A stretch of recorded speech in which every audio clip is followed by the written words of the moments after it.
Chapter 1206. It was really him. The leader had never imagined that he would meet this person. But those light brows and deep eyes all indicated that it was indeed him. All the mercenaries were retired from the previous armies of various countries. Back then, there had been a training for the top talents of the military in the Amazon. The leader had been a member of the M government back then. He had met Qin Mo then. Of course, he didn't know Qin Mo's name. He only knew his code name, Young Master.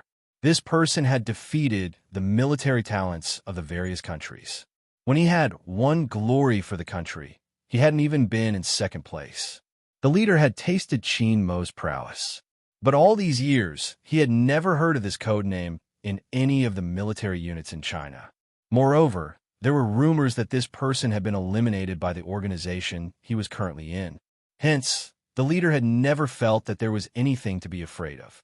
Now, when he saw that person, even his back was stiff.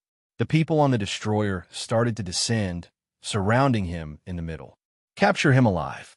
The person only said 2 words, but it made the leader's hair stand on end. He couldn't imagine what would happen to him if he landed in the hands of this person. Did Kawang know that this person had returned? It was obvious that Kawang didn't know. The news he received was that Qin Mo had been kicked out of the military and the hypnosis hadn't been removed. The military wouldn't allow a person with hypnosis to carry out a mission. Under normal circumstances, that would be the case. If it wasn't for the fact that this matter was too difficult to deal with, and for the sake of safety, Qin Mo wouldn't have returned. But this was based on Qin Mo's own will. Kawang would probably never understand. In Huaxia, there were some people who were born to protect. One was the Tang family, and the other was the Qin family. Those responsibilities and burdens had already been engraved into their bones. Whenever we're needed here, we'll be there. This was what a young major general with the surname Tang had said a long time ago when he was filling out his retirement report. It was the same for Qin Mo. Even Kawang couldn't understand it, much less the leader. Everything had ended. The operation had been successful. There weren't any casualties. This was the news from this side. The next team was different. When they were searching the forest, they found 2 corpses. It was these 2 people that stopped the mercenaries from crossing the defense line. Being stationed at the dangerous border was a kind of bravery in itself, because those who had never been there would never understand what kind of mentality they had and what kind of harsh environment they had overcome in order to hold on to this inch of land. The leader was dragged onto the fighter jet by the special forces. Qin Mo lifted his eyes and looked at the person who was still standing beside the tree.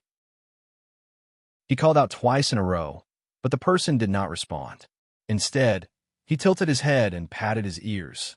Qin Mo leaped over, his eyes still red. Without a word, he cupped the youngster's face, his voice low.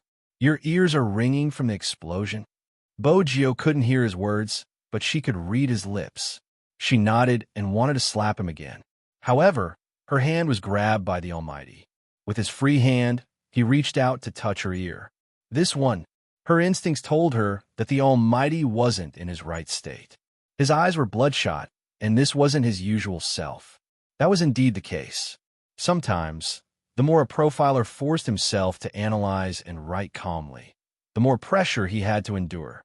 Every time he did a profiling, it would take a lot of effort to analyze everyone's route and the other party's method. This was the image that Qin Mo had already sketched in his mind. But even so, he was worried that he would make a mistake. If he made a mistake, the price he would have to pay would be her. Bo Jio felt the grip on her wrist tightening. The other hand was caressing her ear gently, his voice low. "What about now? Can you hear me?" "Buzz." Bo Jio felt that it was time to get closer to him. Hence, she leaned closer. Qin Mo stilled, not saying a word. When no one was looking, Bo Jio lowered her voice. "Perhaps a kiss will make it better." This time, Qin Mo smiled, the blood in his eyes fading. "A kiss will make it better?" "Yes," Bo Jio replied seriously. Qin Mo's fingers rubbed the ear again. His voice became as deep as the night. "I'm scared." Bo Jio hadn't expected to hear this. She froze. Qin Mo watched her, his gaze hiding too many things. "What if I don't arrive on time?" Bo Jio felt that it was time for her to say something. Just as she was thinking about it, The hand on her ear left, and the grip on her wrist tightened. Captain Sheen, a patrolling soldier, walked over and saluted. Clean up. We found all the phones and the guns. Got it. Sheen Mo's voice was calm. Inform the troops. Someone is injured. The patrolling soldier. Someone was injured? Where? This wasn't something he could ask. He could only contact the medical department immediately after receiving the order. Very quickly, he lifted his head. The doctor asked about the specific situation. Where is the injury in the lungs? Does he need surgery, and how is the blood loss?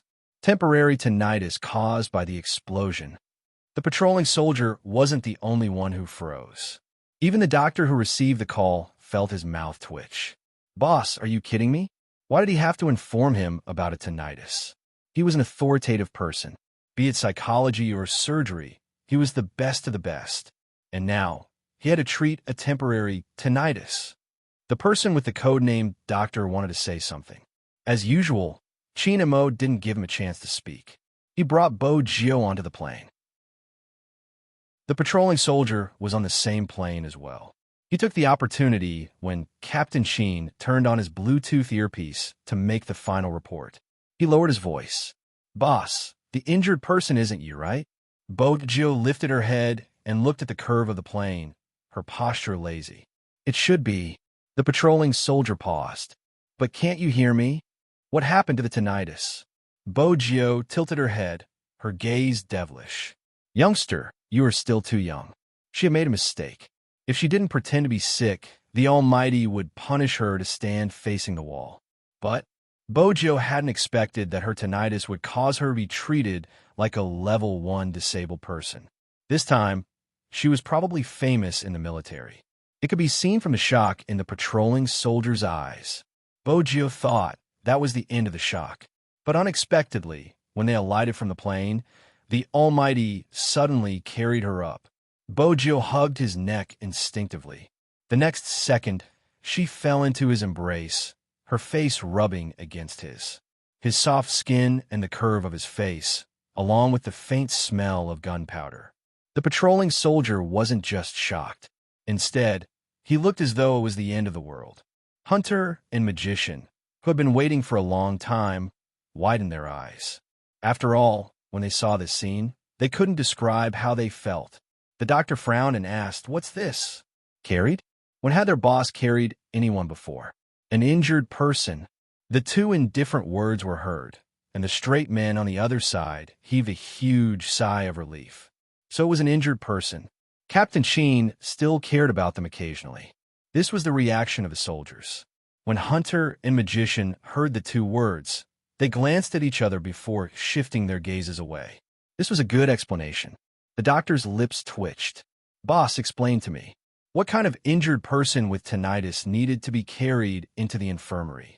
But the others weren't paying attention to this. Every soldier stationed here only knew one thing, and that was that their operation had succeeded. In the past, there had been people who felt that recruit number 10 wasn't very powerful, and that everything was just luck. But now, such voices were gone.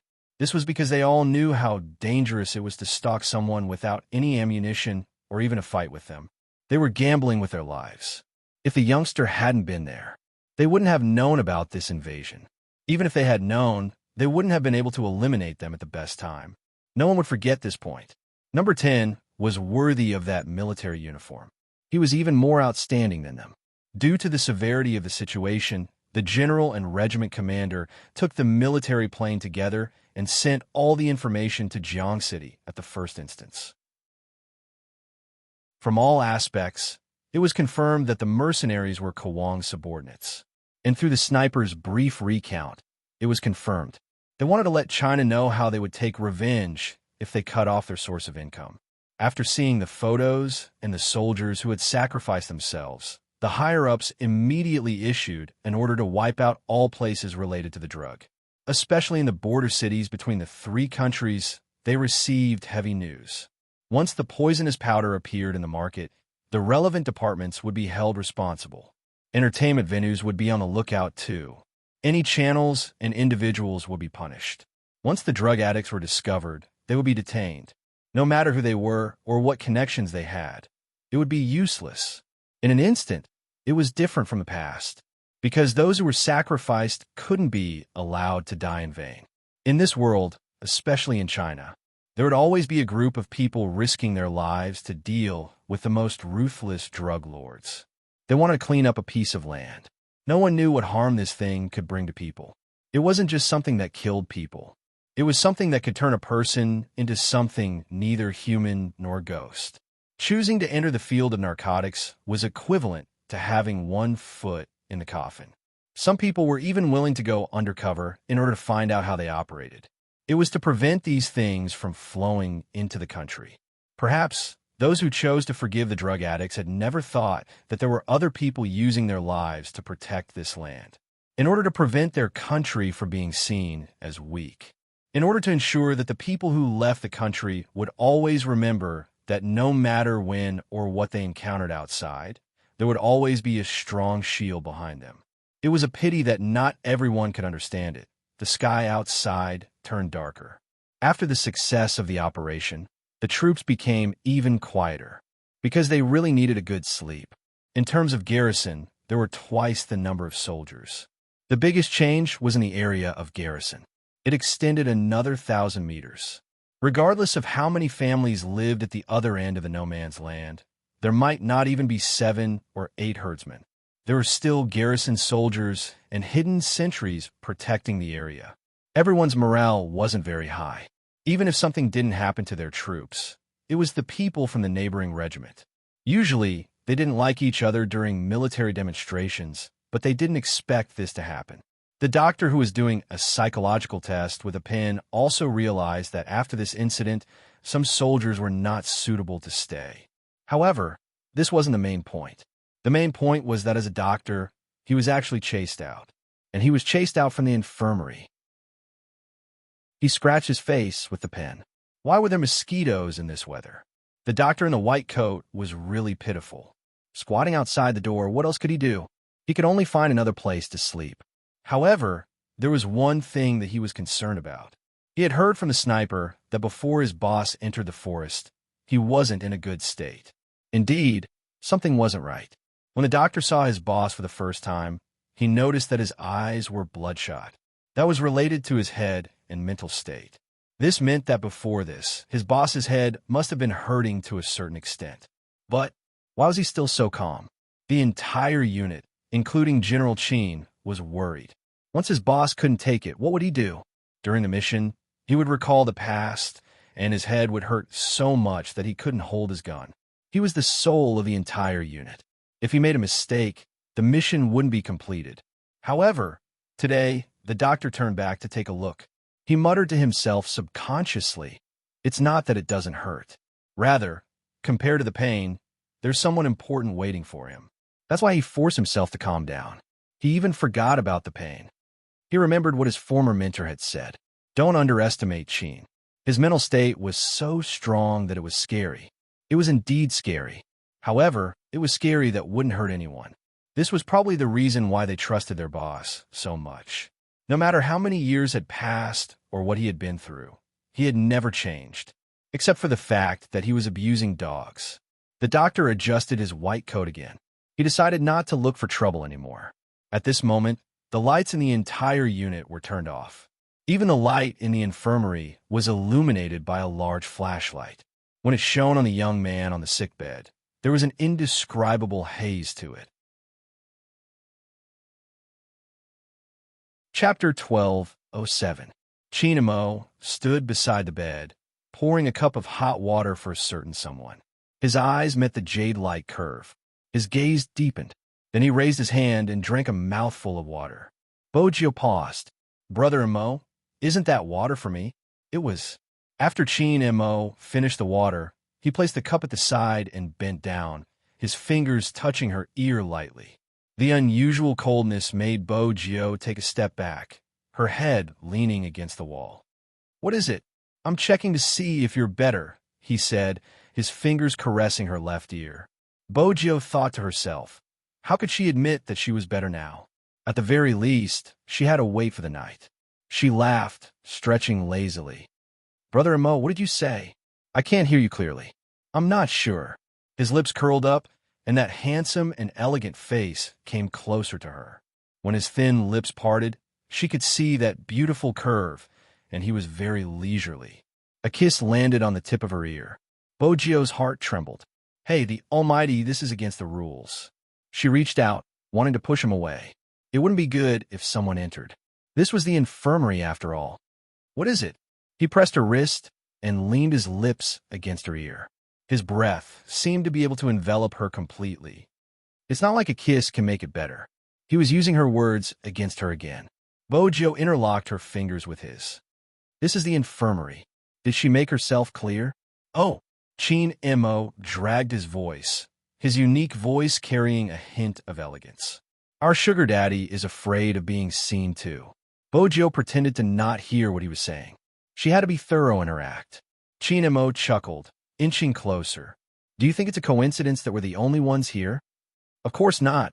That's why I have to act sick. Almighty, you haven't been yourself since the start. Bojio didn't continue the topic. Instead, she reached out and held onto his head with enough strength to fight another round. But in front of the Almighty, she rubbed it lightly, her brows still furrowed. Are you jealous because of your headache? Chin Mo stilled, his pupils dilating in an instant. Then he returned to his original state, his smile overflowing. Compared to a head massage, there's something else that relieves the pain faster. He looked at her. His gaze was as deep as the night outside, causing Bojio to freeze. The next second, the flashlight seemed to have run out of power, and the surroundings were plunged into darkness. Bojio was about to turn on the flashlight, but his aura was already one step closer, pressing down on her. Then he whispered in her ear, "The way you look in the hospital gown makes me want to do something." Before Bojio could open her mouth, he lifted her chin and pressed his lips down. His lips were soft and lingering, carrying the scent of tobacco. It was a light kiss, soft and cool to the touch. It reminded her of peppermint candy. However, the more time passed, the more intense the kiss became. He sucked on the tip of her tongue until it was numb. Their fingers were interlocked, but when Bojio exerted force, he chuckled lowly. After he released her, his lips were still pressed against hers. Do you like it? In the night, Chin Mo was like a demon from the deep sea. Even his voice was lazy and sexy, heating her up. On top of that, he was very different today. I've always wanted to do something like this, even when I close my eyes. As expected, we shouldn't be staying in the same room. That kind of voice, while ringing in her ear at the same time, it lightly pecked the back of her ear. Bojio felt her blood heating up. She moved her left hand, which was interlocked tightly, as though that was the only way to give herself some strength. Brother MOMH, Chin Mo didn't intend to let her get up. He followed her wishes and let go of her hand. However, he held onto her wrist and let her wrap her arms around his neck.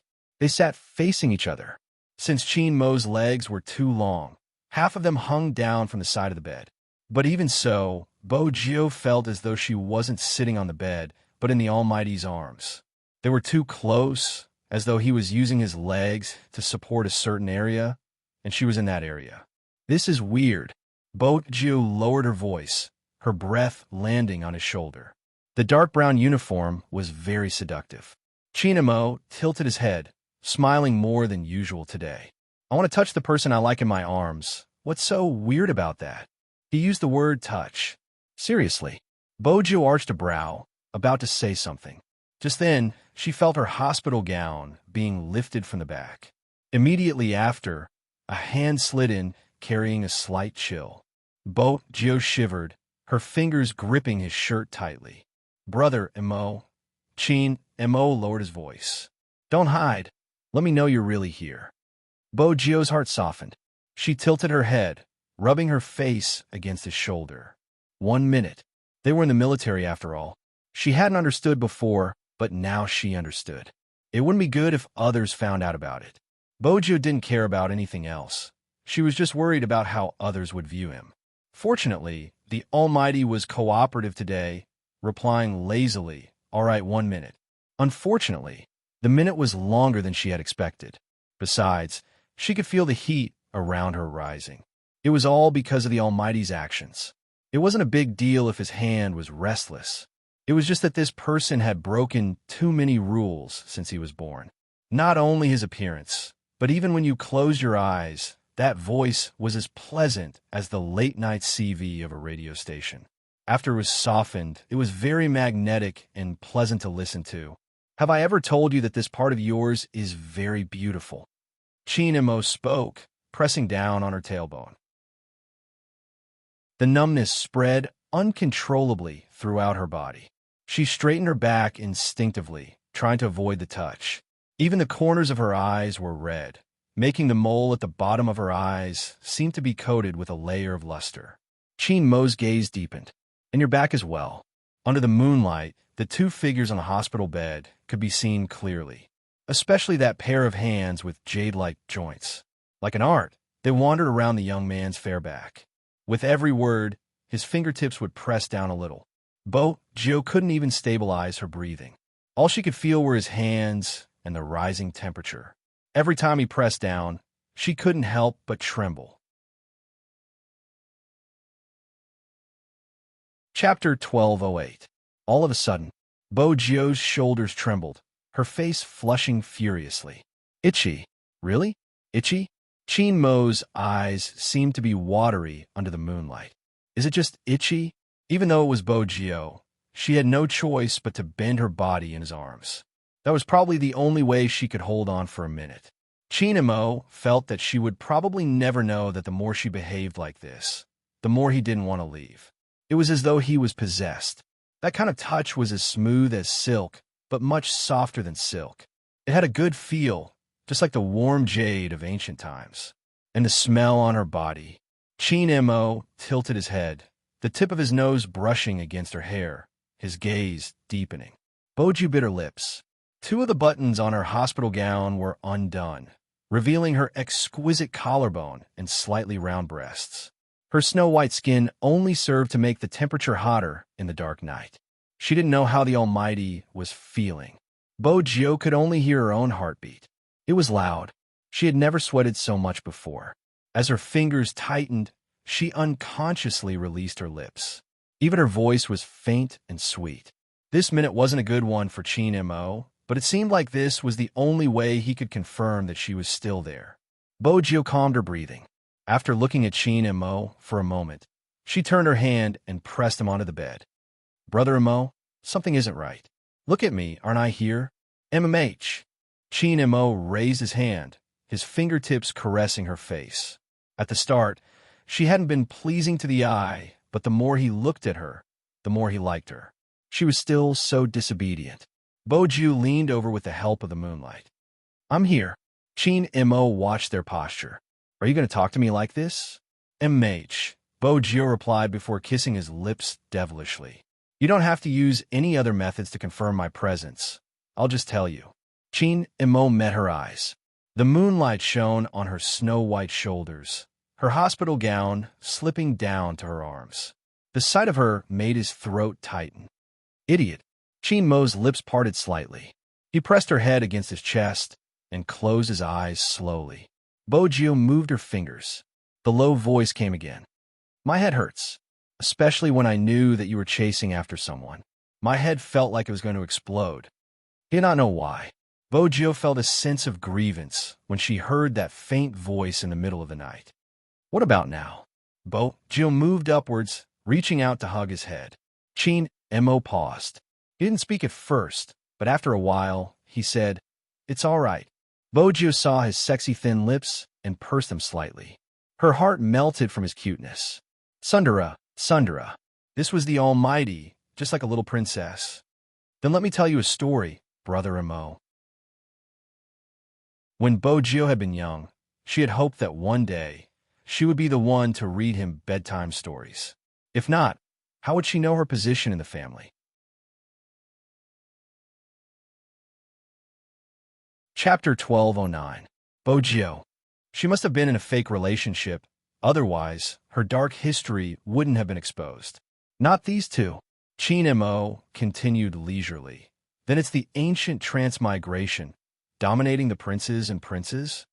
Seriously, it was ruining the atmosphere. Gio leaned forward, planting a light kiss on his lips. It was soft.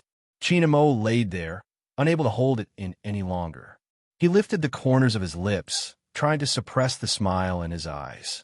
He couldn't hide it since he was kissed. Bojio smiled along with him. Inexplicably, this was probably the opposite of himself after falling in love. Her left hand was pulled over, their fingers interlocked. Next, they changed their position. He probably felt tired because he wrapped his arm around her back after lying flat, his voice carrying a hint of impatience. Sleep. Bojio felt that she hadn't started to display her talent. Brother Imo, I'm good at telling stories too. Little Bojio. Chinamo opened his eyes, his voice slow.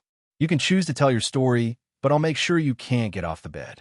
Bojio paused, breaking into a smile. It's so hard to endure. Are you asking for a beating? Chinamo placed his chin on the youngster's head, closing his eyes once more, his lashes so long they looked like a silhouette. Bojio couldn't see Chinmo's face. She could only feel his breathing and heartbeat. It wasn't stable, but it was controlled. Even in such a sleeping position, he was still holding on her hand, but not as forcefully as before, just hugging her naturally. That seemed to be the case. When this man became gentle, he would let you see the entire galaxy. Bojio wanted to tell the story after the mission. It could be used as a proposal. Even though it was a pity that the electronic car was gone, but that was what Bojio was thinking. But when she glanced sideways, she realized that there seemed to be something glowing at the side of his pants pocket. The light was very weak, and it must have been in his pocket before, so she couldn't see it. But now it had slipped out. Bojio recognized it immediately. It was her electronic car accessory, the little peach. There were 4 small words written on it. Marry me. Brother Imo. Bojio wanted to say something, but when she turned, she realized that he was really asleep. It was probably because he was too tired that he fell asleep in such a short time. This face always gave people the feeling that when he closed his eyes, he looked like an immortal, but when he opened his eyes, he looked like a demon. It was rare to see a great god so quiet. Bojio reached out and touched his cheek. He seemed to have sensed someone touching him, but the touch was familiar. He didn't wake up. Instead, he leaned closer to her. Bojio smiled, lowering her voice. Little princess. Even a little princess was hers. Are all people in love the same? Sometimes, even though he knew that it wasn't appropriate to make it public, it wasn't appropriate to do intimate actions. He just wanted to show off to the whole world. This man was hers. But as for the title of Little Princess, when he woke up the next day, the sky outside was still not completely bright. Bojio opened her eyes. The first thing she saw was the Almighty's face and his arched brow. What did you say to me last night?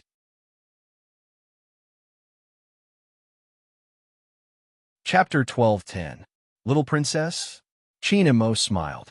The curve of his lips was higher than ever, but there wasn't any warmth in his voice. Bojio wished it was just a dream. She looked at the Almighty again. He was still handsome, but he was so handsome that it made her feel uneasy. When she woke up, she even stopped yawning. She really wanted to knock herself out so that she could start all over again. You heard wrongly. Bojio replied with a straight face. Brother Imo, I said I like you. Chinamo pinched her face lightly, as though he was praising her. You're really good. With such a good sugar daddy, he definitely wouldn't mind if you put on extra weight when you run. Bojio. He said so much, but in reality, she was going to be punished again. Or do you prefer to reflect on your mistakes? Chinamo expressed his democracy. Bojio arched a brow. If you let me choose, I want to hug you back to sleep. Do you know what I like the most about you? Chinamo kissed the person in his arms, his fingers caressing her hair gently. Bojio was curious. What is it? I like dreaming. Chinamo freed his hand and patted the youngster's face, a faint smile on his face. After 7 p.m., go to the training ground and run 10 laps with weights. Bojio felt that the Almighty was using his position to take revenge. Wasn't the nickname Little Princess rather cute and suited to him? Why was he asking her to run again? But 10 laps wasn't much. She could just head to the canteen for her meal after running. That was what Bojio thought at the training ground. But in Prince's eyes, it wasn't the case. Brother, I understand you. This was Prince's first sentence. Bojio ignored him. But your brother seems scarier than my uncle. He's the devil. How'd he train his aura? Right. Did you know that when you were in the forest yesterday, he went in alone with a gun? F***CK. He mobilized the troops from both sides to coordinate with his commands. How much is in that brain of his? It's too heaven-defying. Also, his shooting range was so far away and there was fog in the forest. How did he distinguish the movements of the people? Seriously, are all the children in your family genetically like that? Bojo wanted to remind him to shut up and look behind him. Finally, the figure came closer. Bojo had already given up on reminding him. Instead, she held the mineral water bottle in her hand and moved a meter away from him. Prince seemed to have noticed her actions and was about to say something when Bojo stopped him. Just then, a cold voice came from behind him. What kind of child our family will give birth to is between us. Prince had completely lost his ability to think because of that voice. Otherwise, anyone would be able to understand the rich information that was conveyed in that sentence. For example, Bojo. Even the calm and devilish Bojo almost choked on the water she was drinking. Why did she end up on such a topic?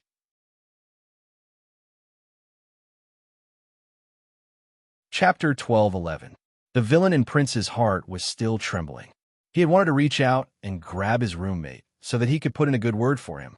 However, the moment he turned, he realized that they were so far apart. F***CK. When did the friendship in the military become so fragile? Chin Imo noticed his actions. He lifted the corner of his lips slowly. The chief should have told you not to go to the forest in the future. Have you ever thought about why? Prince was confused. That's right. He wanted to know why his uncle would care about him going to the forest. You have a bright future. Chin Imo turned towards Bojo. Now, there's one more person to run with you. Bojo was still drinking the mineral water. Did the Almighty want a child? Prince was starting to feel hopeless. He was a nouveau riche, but now he was going to die in the hands of the devil. Yet every time he saw him, he would feel a sense of fear. Bojo was still deep in thought. Chin Imo walked over, his gloved hand taking the mineral water from her hands. Prince had expected to see the devil continue punishing people with a faint smile. Unexpectedly, the devil didn't do anything. Instead, he raised his head and drank a mouthful of water. When Chin Imo did this, the sunlight shone down on his face. The curve of his neck was elongated and his throat was glowing. Chin Imo was probably the only person who could look so handsome while drinking water. His action had successfully attracted the attention of the hunter who was following him. In that instant, he felt as though he was going blind. After his boss finished drinking, he returned the mineral water. He seemed to be acting naturally. Hunter remembered the times when they had trained together. Whenever they got too close to their boss, he would knock their heads. Now, they were drinking from the same bottle. Moreover, his boss had brought a glass with him. His boss had gone over because he saw recruit number 10 drinking water. He had even left his own glass at the side. Instead of drinking his premium pu'er, he had gone to drink a cold mineral water. Was it just for an indirect kiss? F***CK. Why did he have to be so smart at such a time? Hunter hugged his head. When their boss was in a relationship, he really didn't care about the feelings of single dogs like them. Prince, who was standing at the side, frowned. Wasn't the devil's actions a little too intimate? Two people drinking a bottle of mineral water? Because they're cousins? Prince wanted to run away immediately. After all, the devil had glanced at him after drinking the water. But before he could take a step, he heard the voice from the other side again. Still have tinnitus? Prince was shocked. Even the devil could speak in such a tone. Bojo took the mineral water and shook her head. She glanced at the bottle in her hand. Did the Almighty finish it? Will she drink later? I'll bring you some water later. Chin Imo tapped her wrist. Continue running. Bojo felt that the moment she looked at his hands, she would be reminded of what had happened last night. She couldn't help blushing, but she couldn't help smiling. Chin Imo had already left. On the other side, Bojo couldn't suppress her laughter. Prince ran towards his roommate. F***CK. Your brother treats you well. He even gave you water. But he punished you and then gave you water. What's going on? Bojo tilted her face and ran over. She was extremely handsome. She asked slowly, You haven't been in a relationship before, right? Prince had entered the military at a young age and had trained his muscles. He really hadn't been in a relationship before.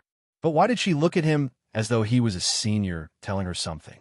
Forget it, a single person like you wouldn't understand. The youngster whistled and continued running. There was a hint of laughter in her voice. Prince, what's the meaning of being ridiculed for no reason? Because of what had happened last night. There would definitely be a lot of meetings. Other than that, the training for the new recruits had added jungle training. Moreover, each of them was wearing a Bluetooth headset, which could not be taken off during normal training.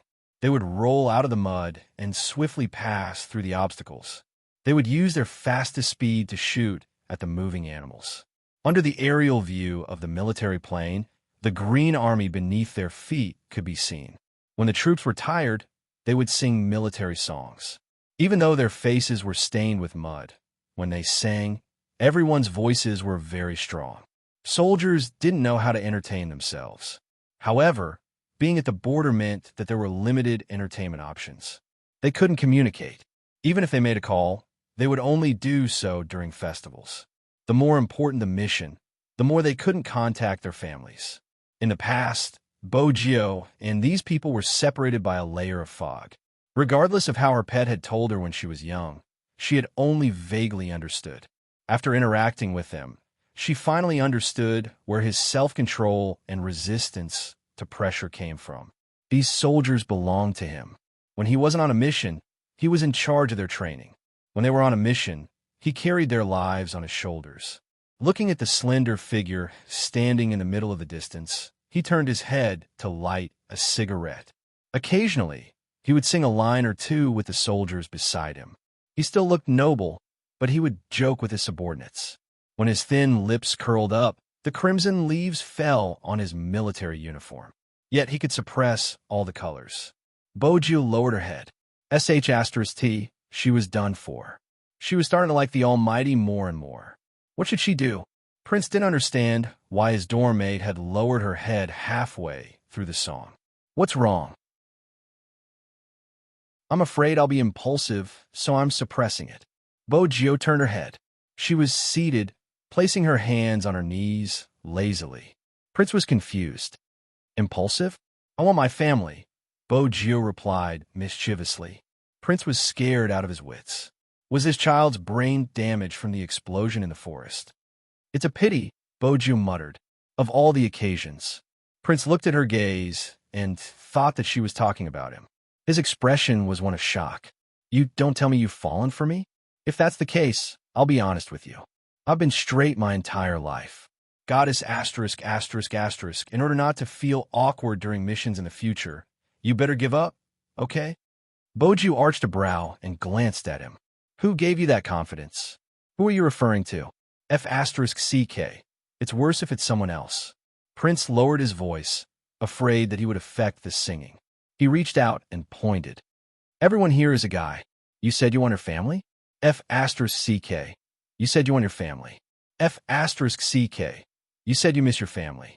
Let me tell you, if it's me, I can help you hide it. If it's someone else, you'd better give up. If your brother finds out, he'll definitely break your legs. Let me tell you, as the captain of the small team, Hunter would definitely be standing at the side. It was inevitable that he would hear Prince's words. He couldn't help but look up at the sky. He didn't know if number 10 would get his legs broken by his boss, but he was sure that his boss would definitely break his legs. Child, didn't you notice that when you were whispering to number 10, your boss's gaze swept past you a few times?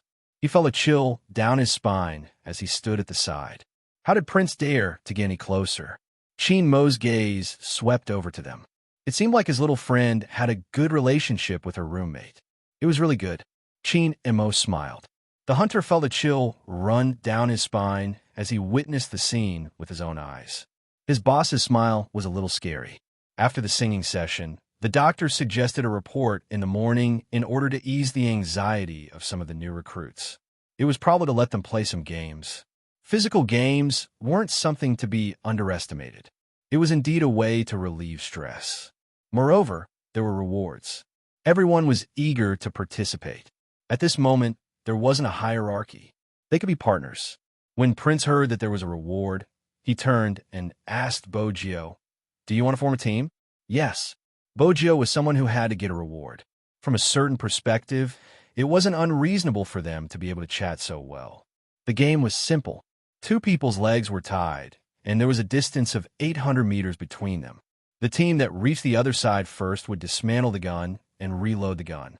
The team that used the least time would be the winner. Prince patted his chest. I'm good at this. Dismantle the gun. Bojo arched a brow. Prince was delighted. I'm talking about jumping with one leg. Didn't I tell you that I'm good at everything? When we have holidays, I'll bring you to play online games.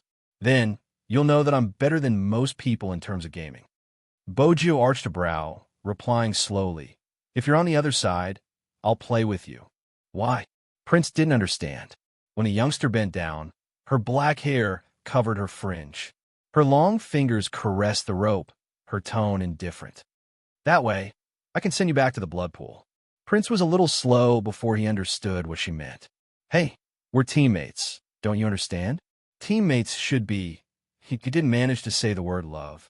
That familiar tall figure appeared again. This time, Prince told himself not to hold it in. This was a game, and he was having a normal conversation with his teammate. That's right, hold it in. Bojo lowered her head, tying the rope around her legs. Suddenly, a pair of hands appeared in front of her.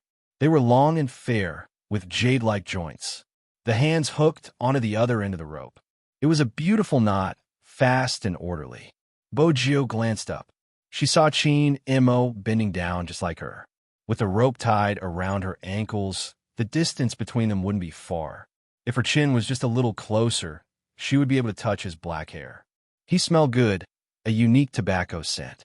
Most importantly, because everyone was doing the same thing. Therefore, even if they did this, no one would notice.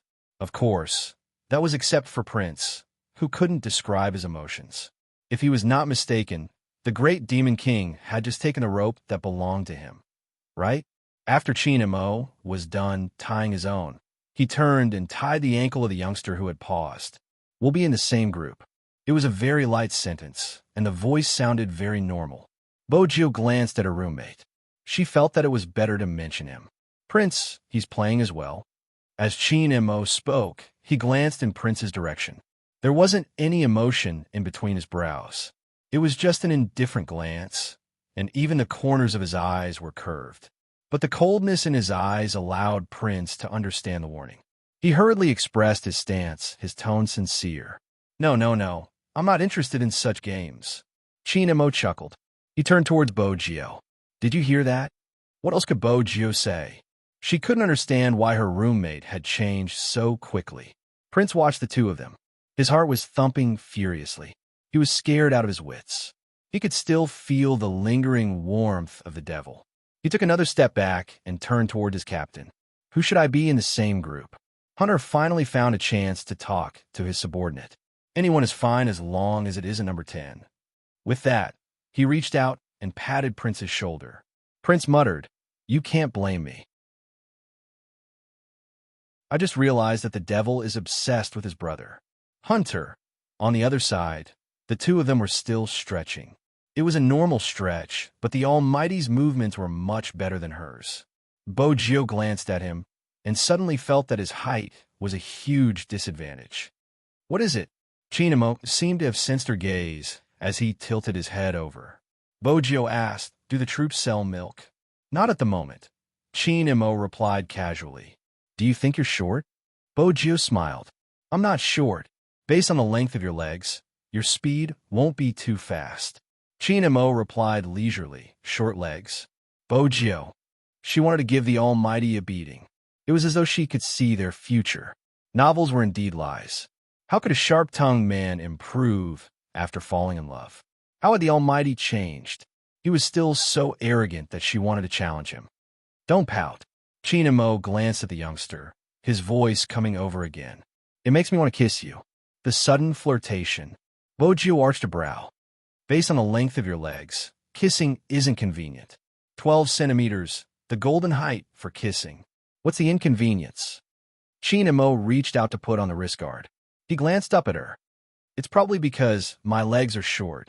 Bojo handed her wrist over, a smile on her face. She realized that the Almighty was the one who had helped her put on everything she owned.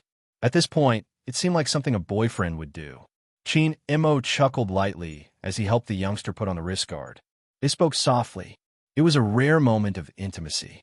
It was a pity it wasn't long, just a few sentences. The Almighty was too eye-catching. Even though they were wearing the same training uniform, many people still noticed him because of his face. Captain Sheen is participating too? It can't be. What's the point? Captain Sheen will definitely win. I thought Captain Sheen didn't participate in such activities in the past. Cries of anguish rang out from all directions. Bojo glanced over, lowering her voice. Brother Imo, why didn't you participate in such games in the past? In the past, Chin Imo stuffed a hand into his pocket. He stood tall, his voice unhurried. I'm not with my girlfriend. Why should I participate? What he meant was that he was participating this time to accompany his girlfriend. Bojo paused, her face burning. She shook her ankle and glanced at the person beside her. In the end, she raised her hand to press the stray hair on her forehead. From the side, the youngster looked helplessly handsome. She exhaled deeply. Brother Imo, I won't be able to control myself if you continue saying such things. Hurry and shut up. Chin Imo laughed. He wanted to reach out to pinch her face, but when he realized there was someone beside him, he tightened his grip in his pocket. The cries continued. Someone walked over and said to Chin Imo, Captain Sheen, you aren't giving us any chance to win. Didn't you say that entertainment is the main priority? If you want to dismantle a gun, we can't be faster than you. Back then, Chin Mo's dismantling technique had been used as a video material in the military. A large number of people had learned how to dismantle a gun. His speed had been the ultimate goal of training. At that time, when they had seen those hands, there had only been one thought in their minds. That was too fast. It was indeed fast. They didn't even have the energy to look at the pair of hands. Until the dismantling was completed and the video froze. They lowered their heads instinctively to look at their hands. They suspected that the person in the video was a soldier. His hand should be playing the piano. Now that they had seen this person, his face was harder to describe than his hands. Was the devil from the art team? The more they understood him, the more they realized how amazing he was. He was too amazing. It wasn't because of his rank as a major general. It was because of the aura he exuded and his ability to command and fight on the spot. There were many soldiers in their group who were conferred the title of the King of Soldiers. But in front of this person, they had all worn down some of the things they had brought from their original unit. After seeing the devil, they understood one thing. In the future, there were two things they needed to do for overseas missions. 1. Never forget that they were a soldier of China. 2. Never reveal their identity as a soldier of China, unless they had obtained permission from the higher-ups. On this point, the entire operation team was very consistent. Even though they were already in this unit, until now, they still didn't know what missions Captain Sheen and the others had carried out. This was the difference between overseas missions and domestic missions. Perhaps after many years, when the events had passed for a long time, some of the heroes would gradually be known by people. Even the sacrifice would be the same. But there were still people who chose to carry out such missions. The devil standing in front of them was such a person. Many times we thought we already knew all the heroes. But in reality, the real heroes wouldn't even be announced.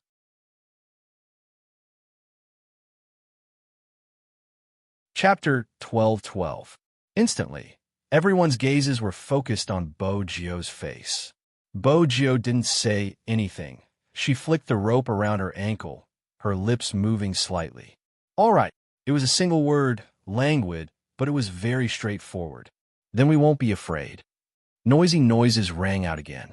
After knowing that Chin Imo was participating, the group of burly men's goal changed from getting the prize to reaching their destination before their boss. After all, they were newbies just like number 10. Their speed was similar. The difference in time was probably on the road. It wasn't just them. Even Hunter was raring to go. Wolf swept him a glance, but didn't say a word. Magician tilted his head. Trust me, you'll be tortured badly. Boss isn't going to make a move. Are you implying that I will lose to a newbie? Hunter wasn't convinced. Wolf didn't speak, but the moment he did, it was a stab to his heart. You have already lost to number 10 once. No, twice. Hunter froze on the spot. He didn't even know about his dark history. Wolf, serves you right for not being able to find a girlfriend. Magician patted his shoulder, his words hitting the nail on the head. Would Boss participate in something he isn't confident about? Hunter retracted his leg, which was about to form a team. Thus, the Crown Prince was once again abandoned. This was the first time he felt that life in the military wasn't so friendly. He just wanted to form a team and get an award. Why was it so difficult? All the games for the competition had been prepared. There would be 20 teams set off at once, and the winner would be decided by the timer. Bogio and the Almighty were in the first batch. Basically, the entire military was pinning their hopes on the other 19 teams. Their slogan was, "Don't let Team Chin advance." Chinemo was nonchalant, stuffing a hand into his pocket. He glanced over and leaned over, whispering into Bogio's ear, "This time, I can only let my girlfriend lead me to victory."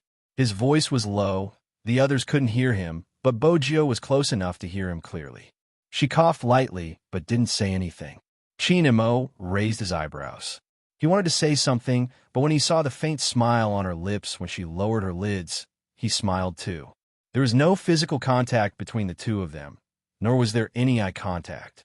One of them was looking up at the sky, while the other was doing the final touches with his eyes lowered.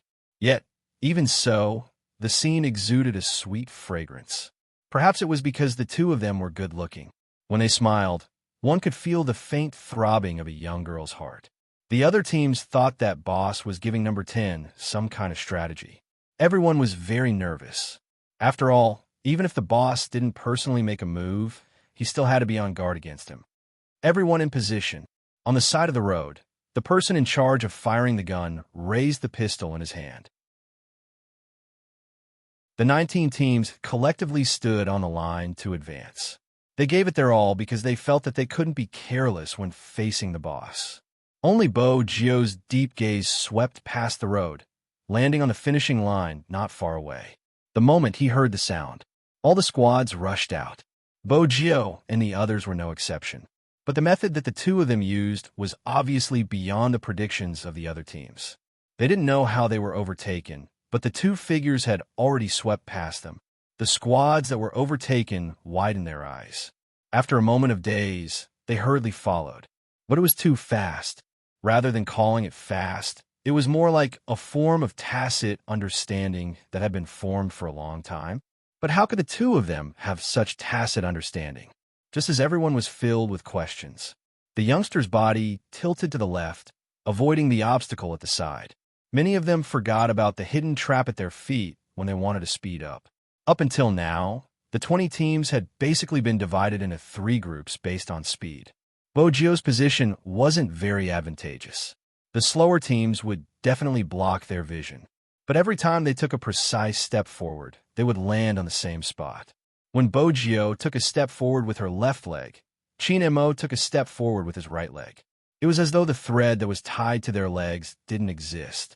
But this time, the goal of the other teams was to prevent their Boss from winning. Hence, everyone would definitely think of a way to stop Chinemo and Bogio. For example, blocking their line of sight. In such a competition where time was measured by seconds and minutes, it was crucial. Even Hunter felt that their boss's team was in danger. Unexpectedly, when he glanced sideways, he saw Ten's eyes. They were extremely dark, completely different from the youngster's usual appearance. His gaze was extremely serious, just like a wolf, his eyes reflecting every movement around him. The youngster frowned, probably because he couldn't find a way out. The next second, her waist was hugged. Bogio felt as though she was lifted into the air. When her chin touched the Almighty's chest, her heart skipped a beat. Hunter and the others were dumbfounded. What was going on? Hug, hug, hug. In front of so many people. It was indeed a hug. It was still Chinemo, but he was faster. The moment he lifted Bogio up to avoid the blind spot, he placed her down the next second. But he didn't remove his hand from her waist. The next moment, the Almighty used his height and long legs to catch up to the other 5 teams. Bogio could still smell his scent. She mimicked him and hugged his waist. The soldiers didn't think much of it. They only said, F***, boss is really willing to do anything to win. Hunter and Magician glanced at each other before glancing up. Boss definitely didn't do it just to win. Was there a need to hug him just now? He could have used other methods to avoid it. Boss didn't need to reveal his masculinity. He was doing it on purpose. The others who were fixated on winning wouldn't be able to see it. 3 teams had reached the finish line. Now they just needed to dismantle and reassemble the guns. Boss wasn't here yet. They were likely to win. Everyone lowered their heads and looked at the guns in their hands. The most important thing when disassembling a gun was to familiarize yourself with the model of the gun. Only then would you know how to disassemble it and reassemble it in the shortest time possible. Team 1 had a professional in charge of this aspect. The other couldn't speak and could only watch from the side. 3 seconds after the 3 teams reached the finish line. Kacha.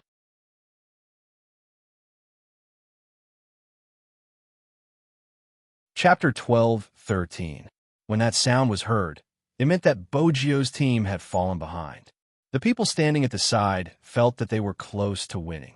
After all, disassembling and assembling a gun was a battle of time. Once their boss's team fell behind, it would be hard for them to catch up. But in the next second, they were completely stunned. It was because of what the youngster had done after reaching her goal. That youngster didn't even look at the gun. Instead, she picked up the gun from the table and disassembled it. Her tilted face and tall nose made her look mysterious. For some reason, that was the feeling that the recruits had in that instant. They were stunned. She didn't even look at the gun and disassembled it. Some of the veterans didn't have such a huge reaction. After all, they couldn't rule out the possibility that this was the model that the youngster was used to. This number 10 was from the Army. It wasn't strange that he would come into contact with old guns like the 77. But very quickly, that thought disappeared. It was because of the youngster's hand speed. The moment her slender fingers moved, they couldn't even see where they landed. It was like a shadow flashing by. This really shocked them a little. How familiar was she with a gun to be able to do that? Was the Army already so strong? In reality, Bogio's background meant that she had been exposed to these things since she was young. When she was young, there was nothing she didn't dismantle. Computers, televisions, toy cars, little keyboards, and all sorts of imitation guns. Click. That was the first sound. The youngster's thumb pressed on the button of the magazine and removed the magazine. Next, Bogio pulled the sleeve, setting the gun in a firing mode. Then she turned the safety lever to a vertical position and pulled the sleeve to the final position. Only 2 seconds had passed while she was doing all this. It was true that no one could see her movements clearly until she lifted the rear end up so that the sleeve and socket were separated from the socket seat guide. The recruits, standing at the side, watched with their mouths agape. That was too fast. Bogio didn't stop. There was another sound. She had removed the sleeve, the recoil spring, and the barrel. This meant that she had made it in time. Next was the assembly. The other team wasn't slow either. In fact, they were slightly faster than Bogio, taking about 2 seconds to catch up. These 2 seconds weren't to be underestimated. When disassembling a gun, they had to fight for this time. But when they started to assemble the gun, someone suddenly discovered a problem. Recruit number 10 is left-handed. No, it doesn't look like it. This person is very strong with both hands. Yes, Bogio unleashed her full potential. She moved her hands together. When assembling a gun, although other people could use both hands, there was always one that was more important. Bogio did it at the same time. There was a 2-second time difference. There was a difference of 1 second.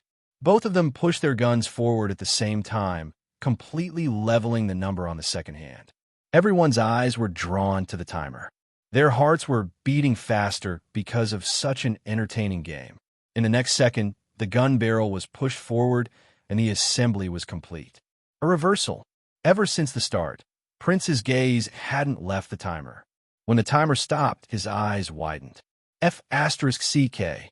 The next second, he opened his arms and ran towards her. It was too F***king amazing.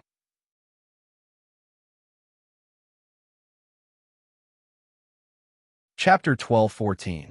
Before Prince could express his joy, A tall and slender figure appeared in front of him. It wasn't his roommate's waist size. F***, what exactly was he hugging? F***, what exactly was he hugging? Why was it so hot? His scalp felt cold. He couldn't be hugging a snake, could he? Raising her head, she saw a pair of eyes that were as cold as ice, as well as the arc of a smile that wasn't a smile. In that instant, Prince released his hand. The devil. I don't like people touching me. With that, Chin Mo glanced up. I can't control you, Prince. It's better to hand it over to the old general. F***. No, he would rather be controlled by the devil. Prince reached out, wanted to stop him, but Chin Mo didn't give him the chance. Take him away. Hunter and Exorcist watched from the side, acting as though they didn't see anything. After all, there weren't many people who wanted to court death. Why didn't he open his arms to hug number 10? Which part of him wasn't worthy of a death sentence? Seriously, the youngster was still too young. Prince turned to look at his roommate for help. He signaled with all his might with his eyes, telling him to beg his brother not to send him to his uncle's place.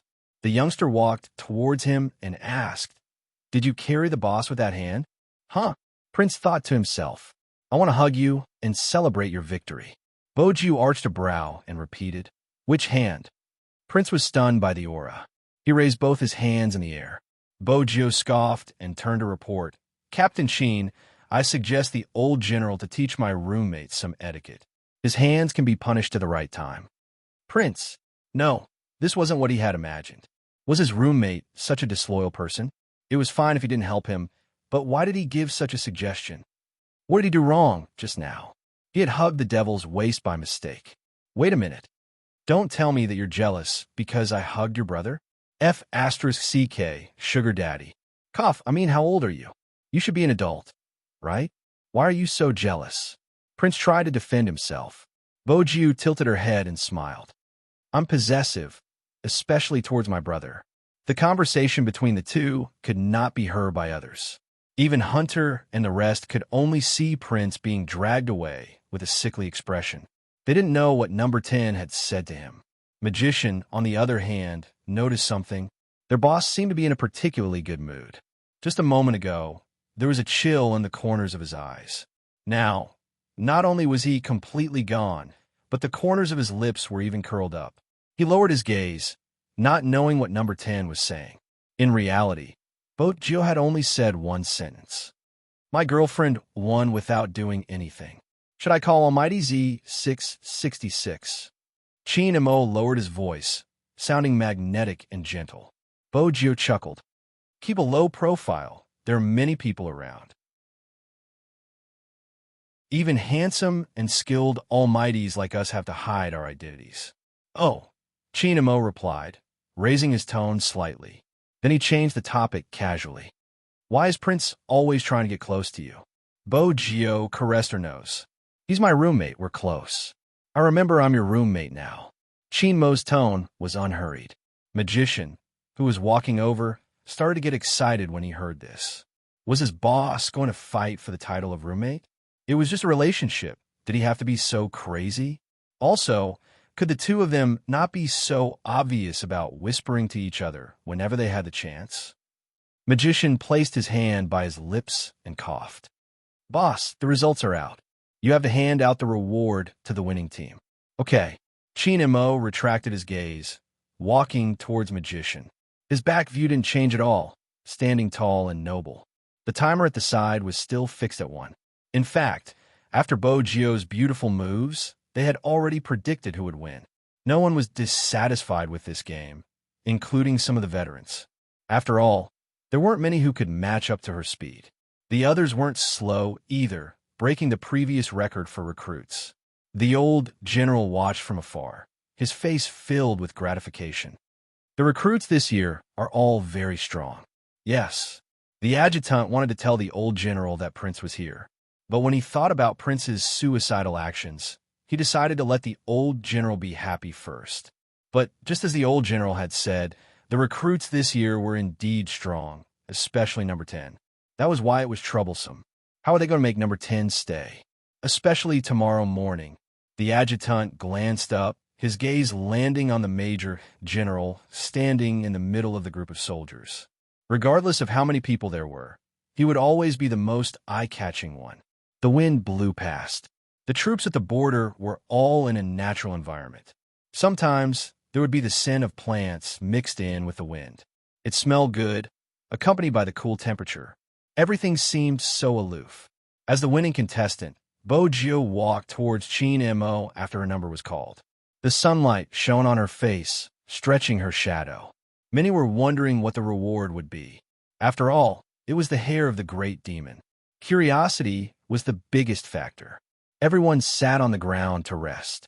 Even when resting in the troops, they would be in formation. Only the two of them were surrounded in the middle. Chin Mo didn't change out of his battle uniform, which made his eyes look even deeper, like a boundless sea, with all the afterglow shining into it. Bojo arched a brow, not understanding what was going on. She watched as the man reached out his hand. His slender and beautiful knuckles tilted his body slightly. When the faint scent of mint and tobacco wafted over, he buckled something onto her combat uniform. That thing shone with a beautiful light, like diamonds falling from the Milky Way. It was indescribably low-key. It was a mark. Hunter and Magician, who were standing at the side, hadn't expected their boss to give them the mark of a major general. The doctor was stunned. This mark meant more to their boss than anything else. Ever since that mission, he had been given the title of Major General and sent back to Jiang City. But now, he had given the highest honor to the other party. Was he trying to say that she was more important than all his honors?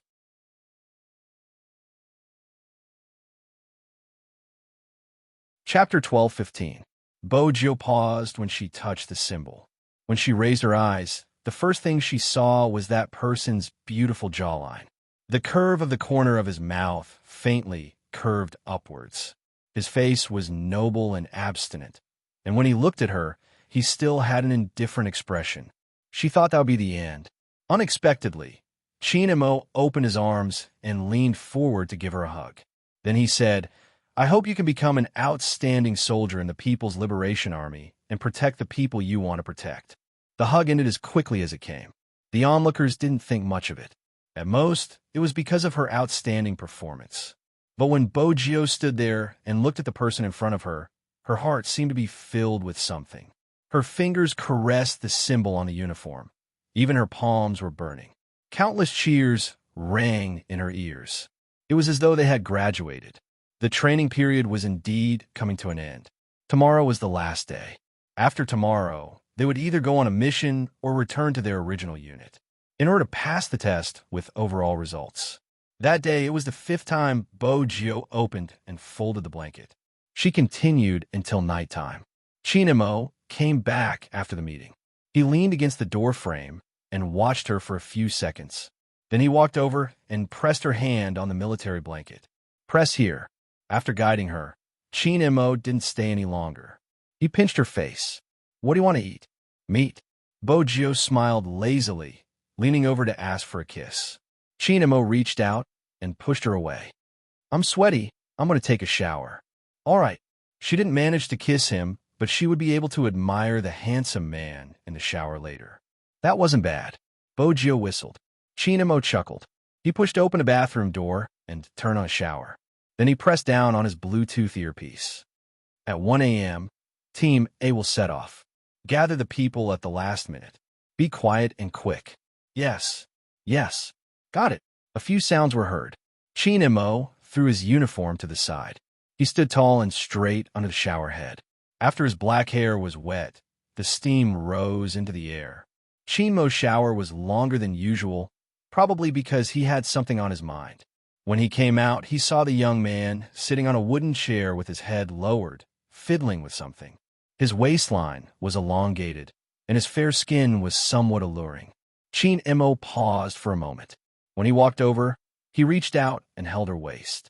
Bojo still for 2 seconds and was about to speak. Chin Mo was 1 step ahead of her. He pulled her back and placed her on the bed. "What are you doing?" The voice was very close, and even the breath was close. The scent of the shower gel and the faint scent of mint hit her face as he moved. Bojo avoided the irresistible breath, unable to control her heartbeat. I'm returning the favor. What did you want to give me previously? Qin Mo's fingers touched her lips. Bojo tried her best to ignore the numbness. The moment the words electronic car left her mouth, his hand had already reached under her clothes, the warmth of his palm burning the girl's fair skin. Bojo trembled, her eyes widening. The numbness was too sudden, passing through her tailbone and spreading to her limbs. Outside, they were in the military after all. Bojo had to be cautious. There's no one. When Qin Mo said this, he lowered his head and kissed her lips. The sweet breath in his nose made his gaze deepen. Bojo closed her eyes, her trembling lashes tinged with red. It was as though fireworks had exploded in her mind. Her mind couldn't think of anything else. It was as though her body would burn the moment she heard his breathing. He would stop at this moment every time. After all, the location wasn't right. But today, he didn't seem to have any intention of stopping. Bojo opened her eyes in the darkness, pressing his hand. Brother Mo, we're in the military. The military allows us to consummate our marriage. He looked at her, his eyes as dark as the night. When her waist was held, the youngster's neck stretched out. Perhaps she didn't realize how alluring she was. But in Qin Mo's eyes, he couldn't control himself anymore. He reached his hand in again. The youngster's uniform rolled to the perfect position. The smooth skin under his palm made it impossible for him to retract his hand. He couldn't help but pull her back. In that instant, Bojo could only hear her own heartbeat. It was deafening. Her body temperature had long gone out of control.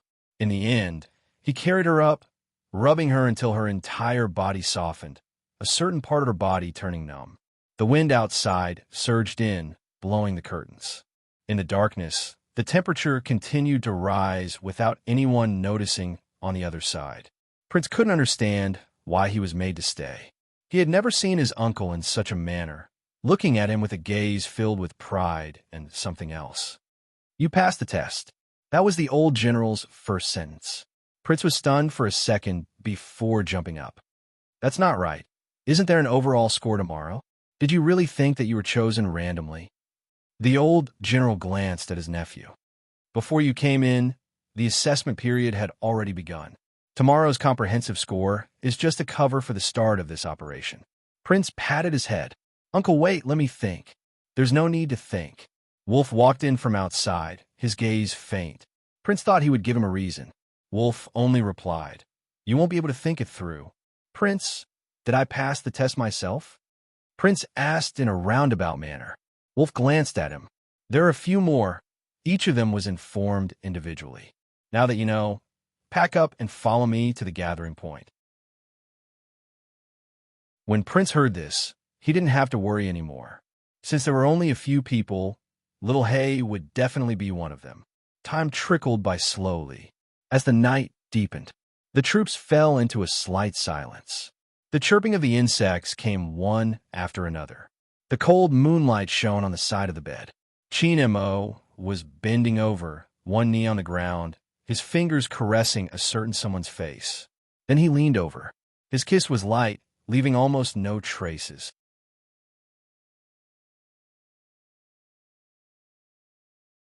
Chapter 12:16. The darkness of the night grew thicker. In the ungoverned area thousands of miles away, Kawang's eyes dimmed. Almost everyone knew that the mercenaries were supposed to be back at this time, but they hadn't returned. They couldn't even contact them. Very quickly, Kawang found the answer. The other party had purposely given him this answer, because the only place with internet access was the fact that his underlings had been captured alive by the Chinese soldiers. In their world, being captured alive was more humiliating than being shot dead. That wasn't all. The news that came back made Kawang's face sink. The entertainment industry's suppression and regulation made it more difficult for them to sell their goods. In addition, there was the phone call he had just received. Kawang, seriously, it's not that I don't want to take your goods, but the limelight is too tight. You should do it yourself. The biggest supplier had stopped working with them. This made Kawang narrow his eyes. That person also said to him, I think you've been targeted by the people over there. Do you want to find a way to hide? Hide? Kawang only said one word before ending the call. He smiled slowly and raised his hand, smashing the phone onto the ground, shattering into pieces. A faint blood-red color appeared in his eyes. Coupled with the white coat he was wearing, it would only make people feel a chill from the bottom of their hearts. He glanced up at the people beside him. Do you think I, Kawang, need to hide? Of course not. It wasn't just that he didn't need to. If those people wanted to find him, it wouldn't be easy for them to do so. Looking around, no one could catch Kawang. Fanjia, make a trip to the school and organize an adventure. Get them to collect the prize money I've prepared for them. Kawang glanced down at his white-gloved hands. Fanjia chuckled lightly. Master, you don't have to go through so much trouble. Even if there's no prize money, they will come just by saying that it's an adventure.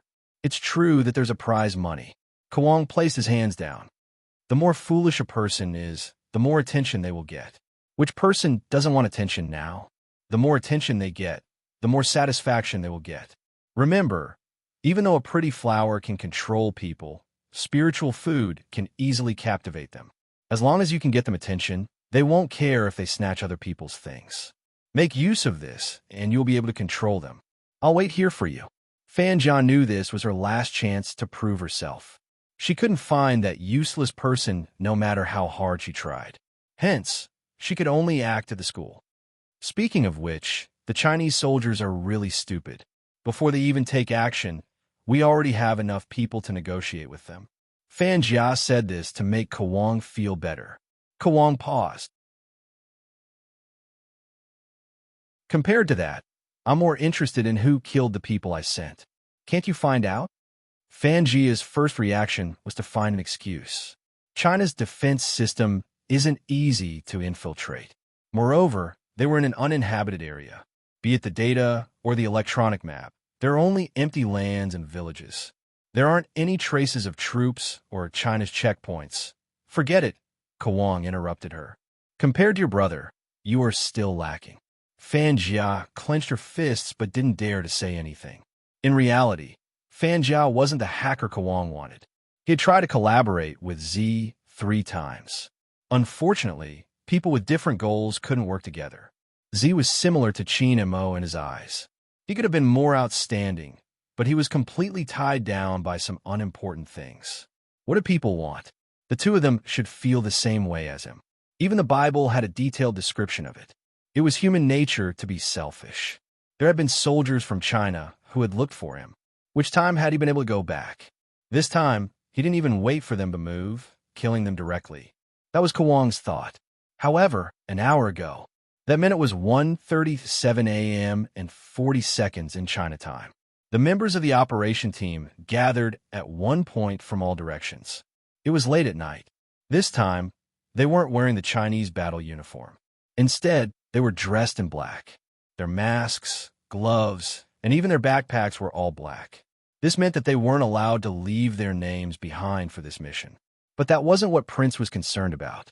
Why wasn't there a black youngster in the team? He widened his eyes in confusion and wanted to ask a question, but was pulled back by Wolf Fawn. At this moment, Prince finally saw the tall and slender figure. He seemed to have arrived earlier than them. He stood under the military plane with one hand stuffed into his pocket. His black hair was messy and cold from the wind from the propeller. Are you ready? This was the first thing he said, and it sounded like a normal military drill. But everyone knew this wasn't a military drill.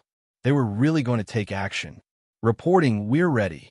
Prince listened to the voices around him. For some reason, his chest felt warm. He wanted to ask Little Blackie where he was. Why wasn't Little Blackie around when there was a stranger? He had always assumed that they would be working together.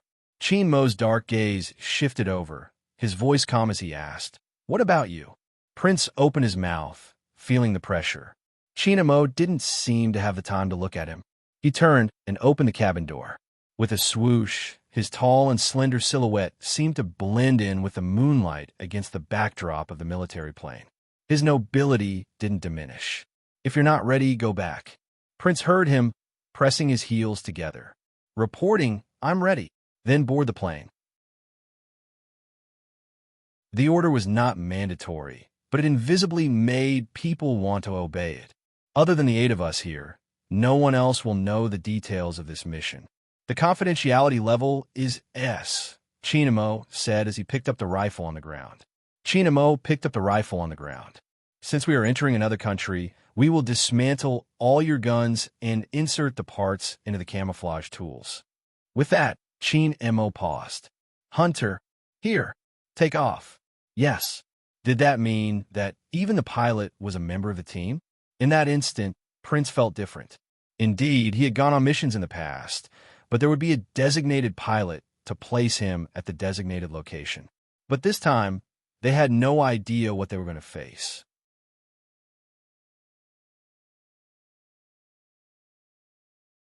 Chapter 12:17. He pushed the small computer to the side. I'm Fatty. You can call me Almighty Fatty or Brother Fatty. Anyway, I'm asking you to introduce the equipment and events. Chin Mo glanced over, his gaze indifferent. Fatty's scalp went numb, and he didn't dare to spout nonsense anymore.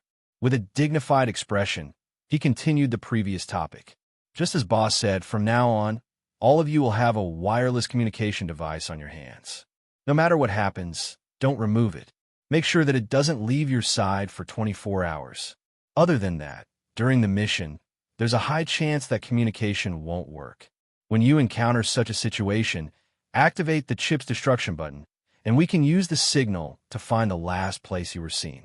Now, everyone can see a video that's less than 50 seconds long on your watch. This video is the reason why we're carrying out this overseas mission. Prince lowered his head, his eyes widening as the video played. In the end, they deepened and he clenched his fists. Fatty added, the organization you're seeing now is active in the ungoverned area of the MT region. They provide the goods for most of the transactions within the country. Of course, this isn't the most important. The most important thing is the leader of the organization, Kwong. He is a serial killer wanted internationally. The scariest thing about him is that he has 2 degrees and is an expert in psychological crimes. Once someone is affected by his hypnosis, their personality will change drastically. A year ago, his students established the organization. That year, I'm sure you all felt it. A large-scale rescue mission was carried out because a school near the border was implicated. The students were rescued, but a while ago, we received a piece of news. After saying that, the fatty paused for a moment. His eyes looked toward the recruits sitting there. Back then, after being hypnotized by the doctors, out of the 10 students who were cured, 7 of them chose this school when they returned to school. Fatty moved his finger, drawing a dot on the information. Phone County number 1 middle school. This information was also sent by Boss. The statistics were just completed 2 days ago, and to a certain extent, this tells us that the hypnosis from back then wasn't cured. Kwong had planned this long ago. He wanted history to repeat itself. Prince opened his mouth. History repeating itself. What do you mean? Let us deal with these students. Fatty lifted his lids and looked at Prince.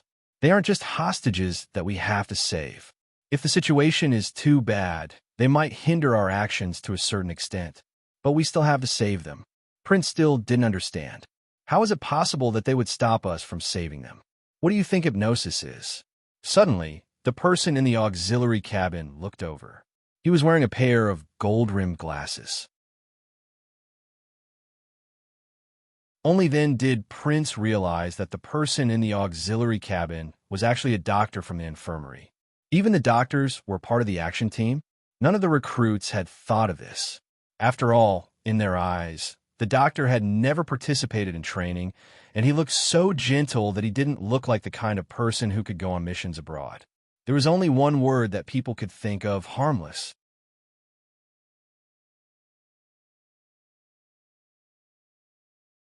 Chapter 12:18. He took a closer look.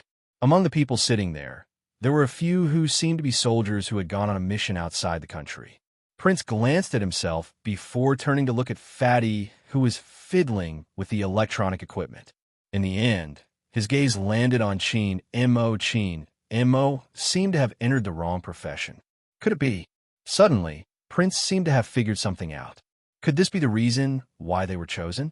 He suddenly recalled his uncle's words. They weren't chosen randomly. It was just that after some observation, they weren't sure. At this moment, Prince finally understood why the doctor would talk to them after every training session. Was he investigating their psychological data? Don't underestimate Kawang's hypnosis, the doctor said. The doctor spoke again. Every case he handled, he didn't even need to do it himself, and he could kill someone. Do you understand why? It's because of psychological influence. There are many types of psychological influence, such as sound, image, words. You should have learned from the textbook cases. The biggest crime scene was when the murderer used the beat of a drum and rhythm to make everyone imagine certain scenes. Their emotions were affected, causing them to be extremely irritable. Then, a huge stampede occurred. This case was a short-term psychological influence, while Kawang's was a long-term one. Regardless of whether it was Kawang or his former students, they knew what kind of people were most susceptible to psychological influence. Selfish, imperfect values, easily swayed by the wind, and they even needed attention from others. Prince's heart sank as he listened. You mean the meaning of the letters? Chin Mo glanced up, his voice faint. Some high school students are like this. Is it hard to accept? Prince nodded after a moment. He had a cousin. Even though he had wanted to drag him over and give him a good beating the moment he saw him, he felt uncomfortable when he heard Chin Mo's words. Chin Mo tilted his head, the corners of his face sharp. Do you think they are children? MMH. It wasn't just Prince's voice. The other two recruits did as well. Chin Mo fixed the parts. When carrying out a mission, they are more dangerous than mercenaries. Do you know why? The three of them shook their heads. Chin Mo's gaze deepened. Because no one has their guard up against them. They think they are young and wouldn't harm others. You aren't him. You don't understand his background or his thoughts. You also don't know what Kawang said to them. That isn't important. What's important is a person's appearance. What has it got to do with age? A person's growth is related to their environment and heart. Some people are born selfish. As long as they could attract the attention of others, they didn't care if they harmed others when they were doing it.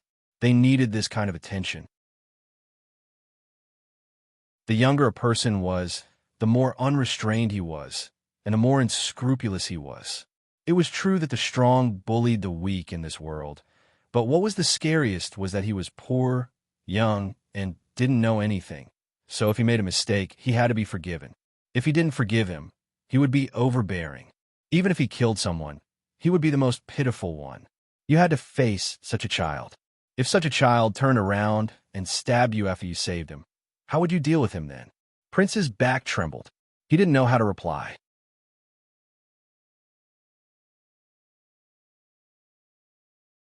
Chapter 1219. Prince sat up straight. Isn't that a little too scary? He couldn't agree with the devil on certain points. He really couldn't agree with him. He was still siding with his cousin. Chin Mo leaned back, looking nonchalant. You can experience it once. Prince turned to look at the doctor. He needed counseling now. The doctor smiled. This time, it won't happen again.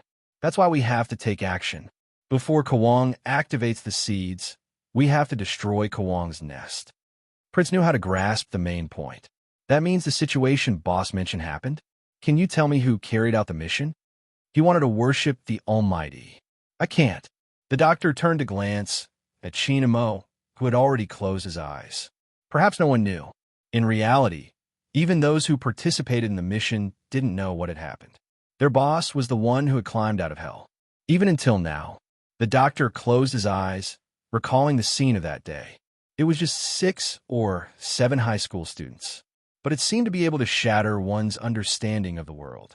They had carried out many missions, regardless of how vicious the criminals were. The doctor had never thought of retreating, but at that time, he had hesitated. He had personally witnessed his comrade being betrayed to the organization by a high school student he had saved. If it hadn't been for the high school student, his comrade wouldn't have been exposed. At that time, he had also been a member of the undercover team. At that time, he had been in a daze. He had been in so much pain when he bent over. He hadn't understood what he had been protecting. Who had come to rescue him? Was it these people? These people were wrapped in innocent skin, but their hearts had long since been rotten from the bottom of their hearts. He had almost been exposed in front of others as well. If his boss hadn't appeared, he might have gone mad. Do you feel that your faith is gone? That was his first sentence. The doctor was in a daze. He couldn't even hold his gun properly. He was supposed to complete the mission. His boss took his gun, his voice calm. If it's gone, find it again. Then, the figure dashed into the jungle. When his boss appeared again, the mission was completed. He had paid the price of hypnosis. Even until this day, when she woke up in the middle of the night, he would ask himself, is it worth it? Until the boss came back.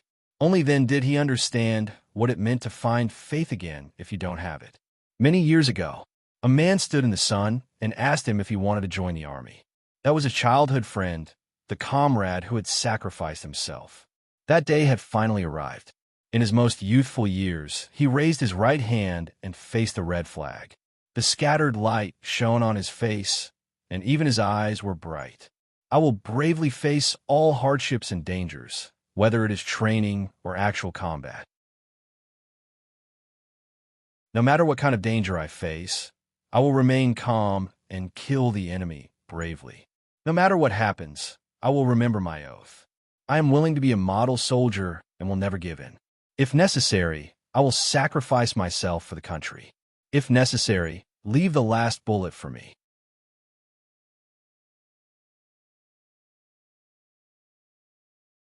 Chapter 12:20. The night sky disappeared into the thick clouds along with the plane. The sky outside started to brighten up. It was still a little pale, and the north wind blew in through the window. The youngster under the blanket moved. She reached her hand out, probably wanting to touch the person beside her. Unexpectedly, she felt a chill in her palm. Bojo opened her eyes slowly. Her black hair was a little messy. When it was curled up, it made her face look even more handsome.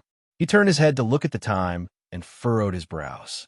He grabbed the combat uniform and quickly put it on. She hadn't forgotten that there would be a comprehensive evaluation today.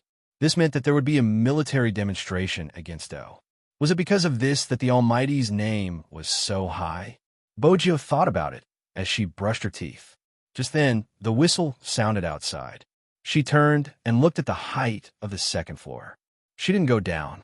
Instead, she grabbed her jacket and put it on. Then she jumped down against the wind. The hem of her jacket could still be vaguely seen. He landed on the ground beautifully and ran a few steps forward. Very quickly, he regrouped. Someone started to assign missions. They were divided into a few small teams. They were still fighting in the jungle. But this time, it wasn't just the new recruits. There were also veterans from the original team. Bojo's standing posture was very standard. But when she glanced at the captain who gave the orders, she looked over. It didn't matter if their team lacked prints. Even Wolf wasn't on time. Bojo narrowed her eyes. Then she glanced over. It wasn't just their team. Another team had changed their captain. Magician wasn't here either. Bojo's fingers tightened. She knew their way of doing things. They were never late and were always the ones in charge of every training session. But this time, all three of them weren't here. Was it a coincidence? How could there be such a coincidence? Unless there was something wrong? Bojo raised a brow. She seemed to have figured something out. The pair of eyes shook violently. Her heart started to beat erratically. No, it couldn't be. She must be thinking too much. They said that today was the final evaluation.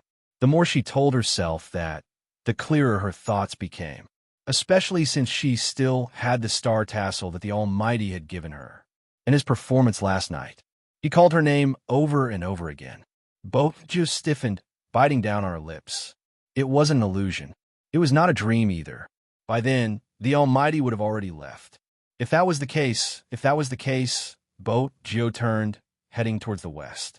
The team leader, who was in the middle of announcing the mission, did not expect someone in the team to act like this. He raised his voice and said, "Number 10, return to the team. Where are you going?" Bojo didn't seem to hear him. She didn't stop. Instead, she sped up, her long legs gradually turning into a sprint. She stopped at the highest command center and looked around, but she didn't see the familiar figure inside. Everything seemed to be confirming her premonition bit by bit. "Which team are you from? You can't come in." A guard stopped him.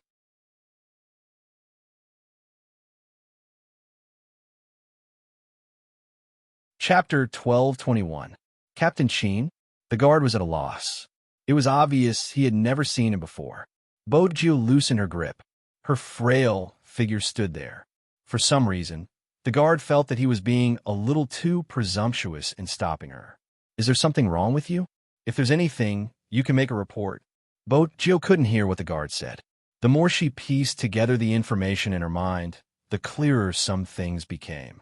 The adjutant glanced outside the door before turning. "General, it's recruit number 10. The military demonstration is about to start. What is the kid doing here?" The old general stood up. The moment he took a step forward, he paused and frowned. "Do you think the kid guessed that youngster Cheen and the others left early?" The adjutant replied, "I can't be sure. Why don't I go take a look?" "Go take a look." The old general's expression turned serious. "Don't let the kid notice anything." The adjutant nodded.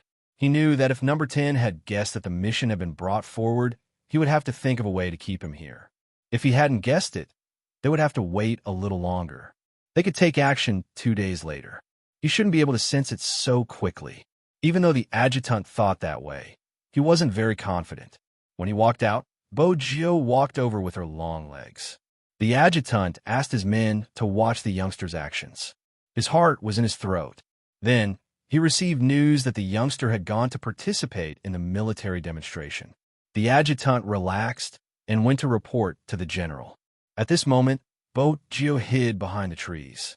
Without anyone noticing, she turned her body and took off the communication earpiece that was given to the recruits.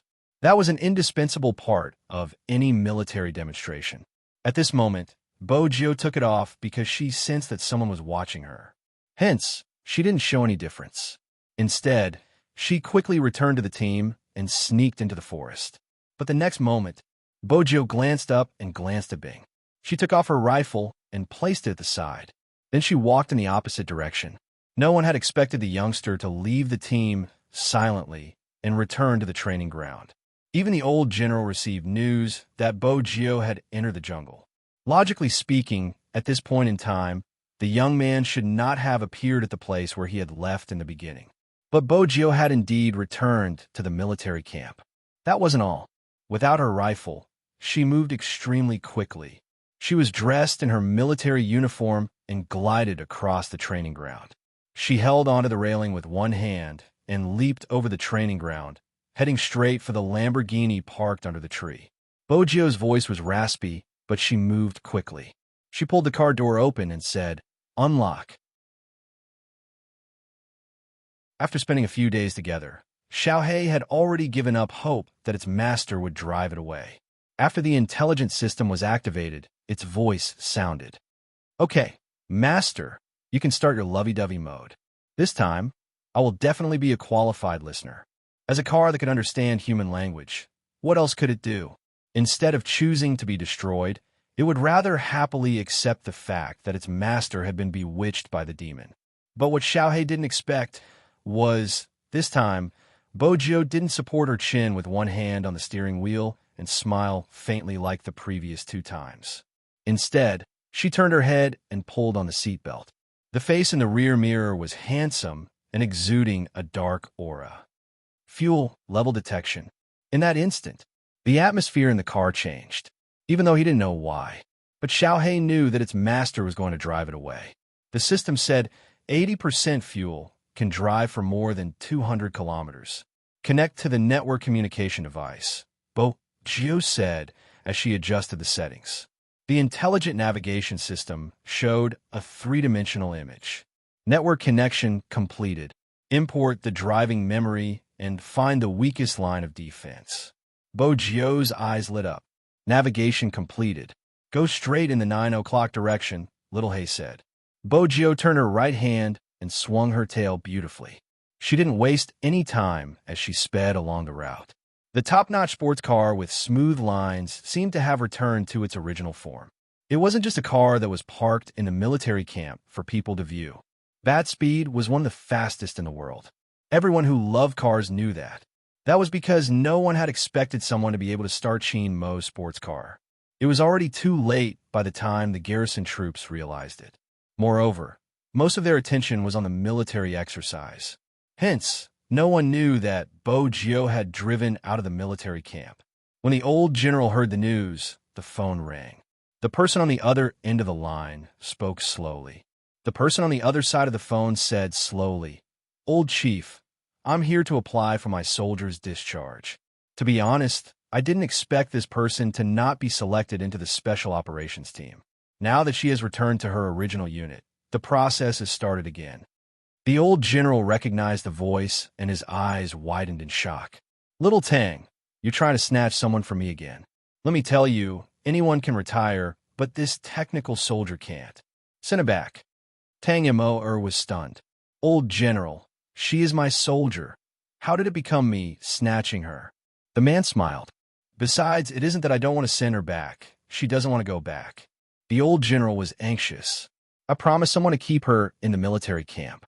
"Who did you promise?" "Mo. "I'm afraid you're going to go back on your words. This soldier is very independent." After the man finished speaking, he added, "The procedure has started. How about this? I'll go to your military camp some other day, and we'll talk face to face." The old general wasn't aware of this youngster's style. He was still calling him when the line was already hung up. After the man hung up, he tilted his head and pressed down on his Bluetooth earpiece. "Z, you really know how to cause trouble for me." Bo Jiu turned the steering wheel, avoiding the radar. The small jammer made her signal bad. "Is that so?" Young Master Tang seems to be handling it easily. "Tell me, where is the Special Operations team now?" "The security level is S. I don't have any news on my side." Young Master Tang chuckled lightly. "But I have other news for you." Bo Jiu arched a brow. "Nothing good usually happens when you smile like that. Z, you sound like an abandoned child." Young Master Tang tapped his fingers on the table. "It seems like you really like Mo." Bo Jiu smiled. "That's right, I like him. It's better than someone who likes his childhood sweetheart and hasn't managed to get her yet." Young Master Tang wasn't annoyed, he smiled. "This is fun. You probably don't understand." Bo Jiu drove away from the checkpoint. Young Master Tang spoke again. "Back then, Mo was involved in a case. Due to the vile nature of the case, it hasn't been made public. If it was made public, some people would definitely be affected." Bo Jiu's fingers paused. On the other end of the Bluetooth earpiece, she could still hear his voice. It was deep and light. Hypnosis, it affected a middle school student at the border. What they did exceeded many people's expectations. Bo Jiu realized that the next part was the main point. Hence, she slowed down. In the beginning, they were just distorting the truth on the internet.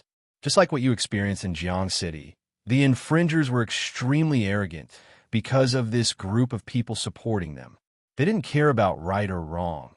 As long as they liked it, it should be theirs. After stealing someone else's things, they claimed it was true love. Simply put, they were the mistress and wanted to build a chastity for themselves. At this point, the melodious voice suddenly changed the topic. Later, it was confirmed that these people were all in contact with a foreign psychological criminal. So this operation was destined to be difficult to complete. Because they were the enemy's people, they were also hostages that we needed to rescue at that time. Bo Jiu tightened her grip on the steering wheel. She exerted more and more strength. The Flying Tigers sent many people over, but every time they went, they didn't return. Young Master Tang seemed to be smoking, his voice becoming deeper. It wasn't because of anything else. It was because they couldn't take it and were affected. The cruelest war you can imagine is the explosion of a bomb. In reality, the scariest thing isn't the bullets, but the human heart. No one can measure the human heart, especially the human heart of that age. It's simple. They can act one way in front of you in school and another way behind your back. They can't wait to kill you. They will always be extreme when they look at problems. They like to compete with others, follow the money, and enjoy the attention. Actually, this has nothing to do with anyone. After all, people are lonely nowadays. However, this loneliness won't change after being raised because they will always feel that they are not in the wrong. Even if they are about to trample on the law of the world, it is still the same. If you talk to them about their conscience, they will say that they don't need it. So, Bo Jiu interrupted him. "So, why do you still keep such people around to harm the human world?" "Because with a single thought, you can become a demon and a Buddha." Young Master Tang stood up. Z, be it me, or Chinamo, we both love someone in our hearts. Because we have someone we love, we will imagine.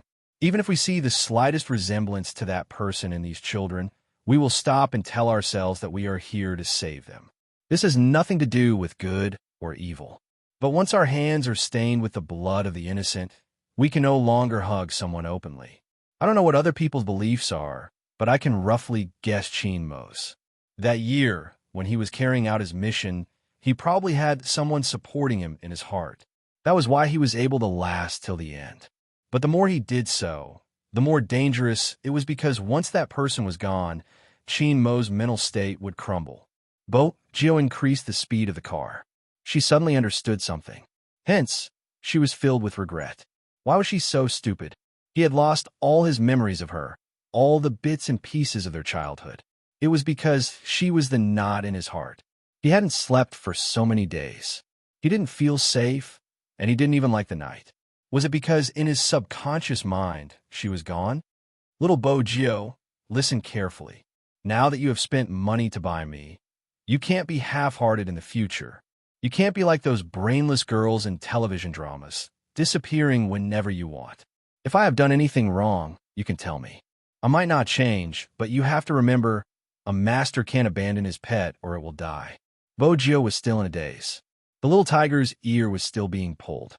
Don't spout nonsense. How can it die? You don't believe me? The little boy seemed unhappy. He tightened his grip. How did the cat on the street die? Bo Gio paused. Didn't it starve to death? Why did it starve to death? Was it abandoned by its master? It was obvious that the Almighty had learned how to guide her thoughts. The moment Bo Gio thought about her favorite pet turning into such a shriveled state, she reached out and hugged the soft little boy in front of her. I won't let you starve to death. With that, she seemed to be worried about something. What if we get separated? Even if we're separated, I'll be waiting for you at the place you're most interested in. Other than playing games, dismantling keyboards, and eating, what else can you do? He glanced at her coldly. Also, tell me, why did we get separated? Bo Gio's round eyes kept turning. She reached out to caress his face. It was just an example. Don't use such an example in the future. He allowed her to fool around. He was dressed like a little prince, and there was a faint smile on his lips. Idiot. She was indeed an idiot. She hadn't done a single thing she had promised him. But he had done everything he had promised, even if he had lost all his memories of her. She should have found him earlier. Actually, it wasn't that she hadn't looked for him. After being separated for 3 years, she had gone. She hadn't been old, but at that time, she had understood what was black and what was white. She had always said that she had things she wanted to do. Hence, she had chosen herself over what she wanted to do in him. But he had his own righteous path. He had never thought of letting go of her. She thought that she would never turn completely black, because she had understood a principle. She had never been alone. He could understand those who couldn't be understood by others. He could tolerate those who couldn't be tolerated by others. That person had always been standing at the place they had agreed on. He had never left. She was the one who had lost him.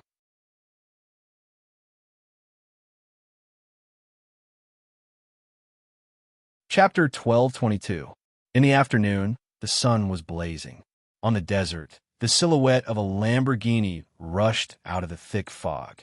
There was only one sports car in the vast no man's land. The amount of fuel in the tank was just enough to reach the nearby town. Bo Gio turned the steering wheel, her dark eyes drifting with the scenery. There wasn't an ATM in this place. After Bo Gio reached the place, she wanted to get some petrol. The locals asked her if they could pay online. Bo Gio didn't have a phone on her, so she used her belongings as collateral. Everyone saw that she was wearing a camouflage uniform and were extremely enthusiastic, especially since the weather was very dry. The old lady watched as the child stood there pouring gasoline. She got the child to fetch some water, asking for Bo Gio to drink some. Bo Gio was indeed thirsty, but when she saw the child's dark and small face, she stilled. Because it was a border area, some people here didn't know how to speak Chinese. Most of them spoke the language of the minority. Even snacks were rare. It was probably because it was in a no man's land, so it was difficult to transport supplies here. Bo Gio took the bowl, tilted her head back, and finished it. Then she opened her pocket, took out a candy, and placed it in the child's palm. She took one and held it in her mouth, the corners of her lips lifting. The child's eyes lit up, and he spoke in a local language. Gio didn't understand, but for some reason, she thought of the Almighty. If the Almighty was here, he would definitely know what the child meant. Gio, who was leaning against the main driver's seat, paused for a moment. She checked the fuel again, and then another few hundred kilometers of driving. At the next location, she changed out of her camouflage uniform and took a shower to remove the black on her face. She changed into a black mask, dressed as a local, and sneaked into the country. Country tea. Both sides of the bustling river were filled with vendors. Here, spices and fruits were equally famous. Of course, there was also the local masa chicken. At the same time, the intersection of the three countries was also known as the ungoverned area.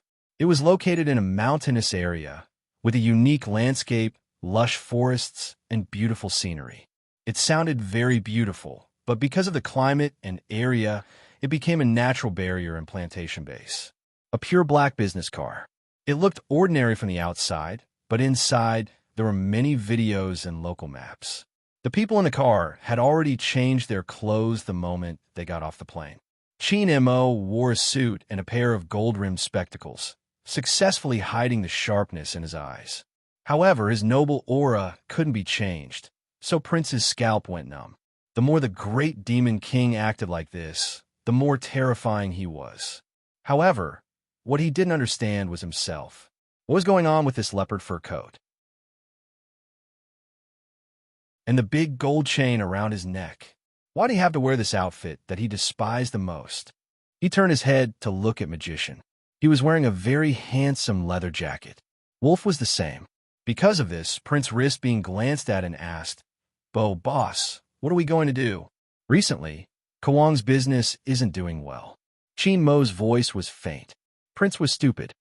So, he needs a nouveau riche to help him consume his goods. Chin Mo tilted his head, the aura of a big boss bursting forth. Prince knew how to take a detour. Boss wants to use this method to lure him out. Not bad, but a nouveau riche. Wait a minute, he was the one who looked like a nouveau riche the most.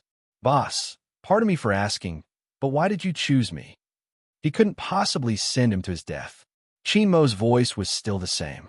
General, didn't tell you. Uncle was very excited. Prince straightened his back. I'm excited to carry out a mission for the country. Chin Mo praised slowly. Not bad. Prince guessed, could it be that boss is also interested in my passion? The entire army. Chin Mo tapped his fingers on the table, looking like a successful financial analyst. Those who look old-fashioned aren't rich enough. Those who are rich aren't old-fashioned enough. Those with an aura aren't easy to deceive. Until you appeared, you fit the description. The landlord's foolish son, a nouveau riche. Prince, boss, this isn't a compliment. At this moment, Chin Mo was still holding a pair of binoculars, looking at someone. Suddenly, he arched a brow and called out, Hunter. There was a swoosh. The car door opened. Hunter was like a bolt of lightning, rushing to a shop and grabbing a man who was counting money with his head lowered. He put a black plastic bag over him and dragged him into the car. The man was still shouting, but he couldn't make a sound. The moment he got into the car door closed. Then there was the sound of the car starting. The man couldn't see anything and spoke in Burmese. He wanted to remove the thing on his head, but he realized that he couldn't move at all. Who? Don't you know who I am? How dare you kidnap me? Before he could finish his sentence, Chin Mo's long fingers pressed on the off button. Chin Mo's long fingers pressed on the close button, leaning back. Don't you know how to speak Chinese? Suddenly, he heard that voice. The man didn't have much of a reaction since he hadn't thought about it that way. He scoffed and changed his tone. Who said I don't know how to speak? Who exactly are you? Why are you acting all mysterious? Who am I? Can't you tell? Chin Mo stretched out his hand slowly. It was a gun that was pressed against his forehead. The man woke up abruptly, licking his lips nervously. Impossible. How is that possible? Why don't you tell me why it's impossible? The voice became even clearer. The man fell back in fright. Young master. MH. Qin Mo didn't deny it. The man's mind went blank. Strictly speaking, he was in the underworld, but on the other hand, he had once been Qin Mo's informant. He knew that as long as he was around, some big bosses wouldn't be able to achieve their goals. Moreover, he would give him a good price. But at the same time, his methods were also quite ruthless. The man wanted to run. Qin Mo allowed him to do as he pleased, his voice faint. "I'll give you a chance to live." The man knelt down, not even removing the black plastic bag from his face. "Young master, I really didn't know that giving you the wrong information would bring about such a bad outcome. I might not be a good person, but I have never thought of betraying my country, and I don't dare to think about it. Young master, you can take a look at my nationality. I haven't changed. You can take a look." Qin Mo swept him a glance. "Since that's the case, you must have news about Kawang." The man paused, his eyes starting to turn. Qin Mo didn't give him any chance to think. "I've said it before, I'm giving you a chance to live." The man trembled, the fear in his heart causing him to shrink back. I'll tell you everything, but I don't know much about young master. He is a strange person. He never shows his face, and everyone says that as long as they talk to him, they will be manipulated by him. Hence, hooligans like us definitely wouldn't be able to come into contact with such a person. But during this period of time, he has bought quite a number of guns. You can go over and take a look." Qin Mo tilted his head and cuffed the man. Young master." The man's face changed in fear. Qin Mo's voice was faint. "What are you afraid of?" The man wasn't the only one who was afraid. Even Prince was afraid when he saw his boss in this state. There was a gun pointed at his head at all times. "I still need you to do something." Qin Mo glanced up. "Go to various places and spread the news that you know a big boss who is interested in doing business that can earn money quickly." The man glanced over. "Big boss." Qin Mo reached out and removed the black plastic bag from his head. Then he tugged the man and made him look to the left. "He's the one." Prince, who was being visited, the man and Prince faced each other. After 2 seconds, he asked, "Pardon me for asking, but is this a soldier?" Prince smirked. "Nonsense. Doesn't look like it." The man ignored the word nonsense and turned to Qin Mo. "Young master, I have to say that you have a good eye when it comes to choosing people. I'm impressed. Prince, if you want to suck up to me, just suck up to me. Why did you have to pick such a point?" The man looked at Qin Mo and asked, "Young master, why don't you do it yourself?" Prince wanted to ask this question too. Fine, he admitted that he did look like a nouveau riche, but in terms of the word gangster, boss was obviously more suitable. He just stood there and changed his clothes, looking lazy and annoying. Especially when he released his aura. He didn't look like a major general at all. He wanted to be in the underworld. "Kawang knows me." 5 words, not too fast or too slow. However, it caused everyone present to be stunned. Prince wanted to ask, "Boss, how did you know a drug lord?" "I listened to his class when he was a professor. It would be helpful to explain things clearly." Hunter, wolf, and even magician pricked up their ears. The man widened his eyes. Then, "Young master, his class was all about explaining his point of view.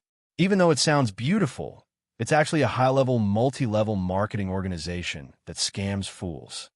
Qin Mo removed his spectacles and placed them on the table. "That's why I didn't continue listening. Everyone, a high-level, multi-level marketing organization that scams fools." In terms of eloquence, boss was indeed unbeatable. But did Kawang know that you were talking about him in this way? The man coughed. "But he is really scary. I heard that after interacting with him for a long time, people will listen to him subconsciously. Psychological guidance, it's very normal." Qin Mo opened the car door and tilted his head. The man hesitated. "Young master, shouldn't I get them to stop the car first before I get down? Didn't you jump out of the car rather straightforwardly?" Qin Mo raised his wrist. "I'm in a hurry. Do you want to jump yourself? Or, I'll jump myself. I'll jump myself." The man used all his strength and landed on his back.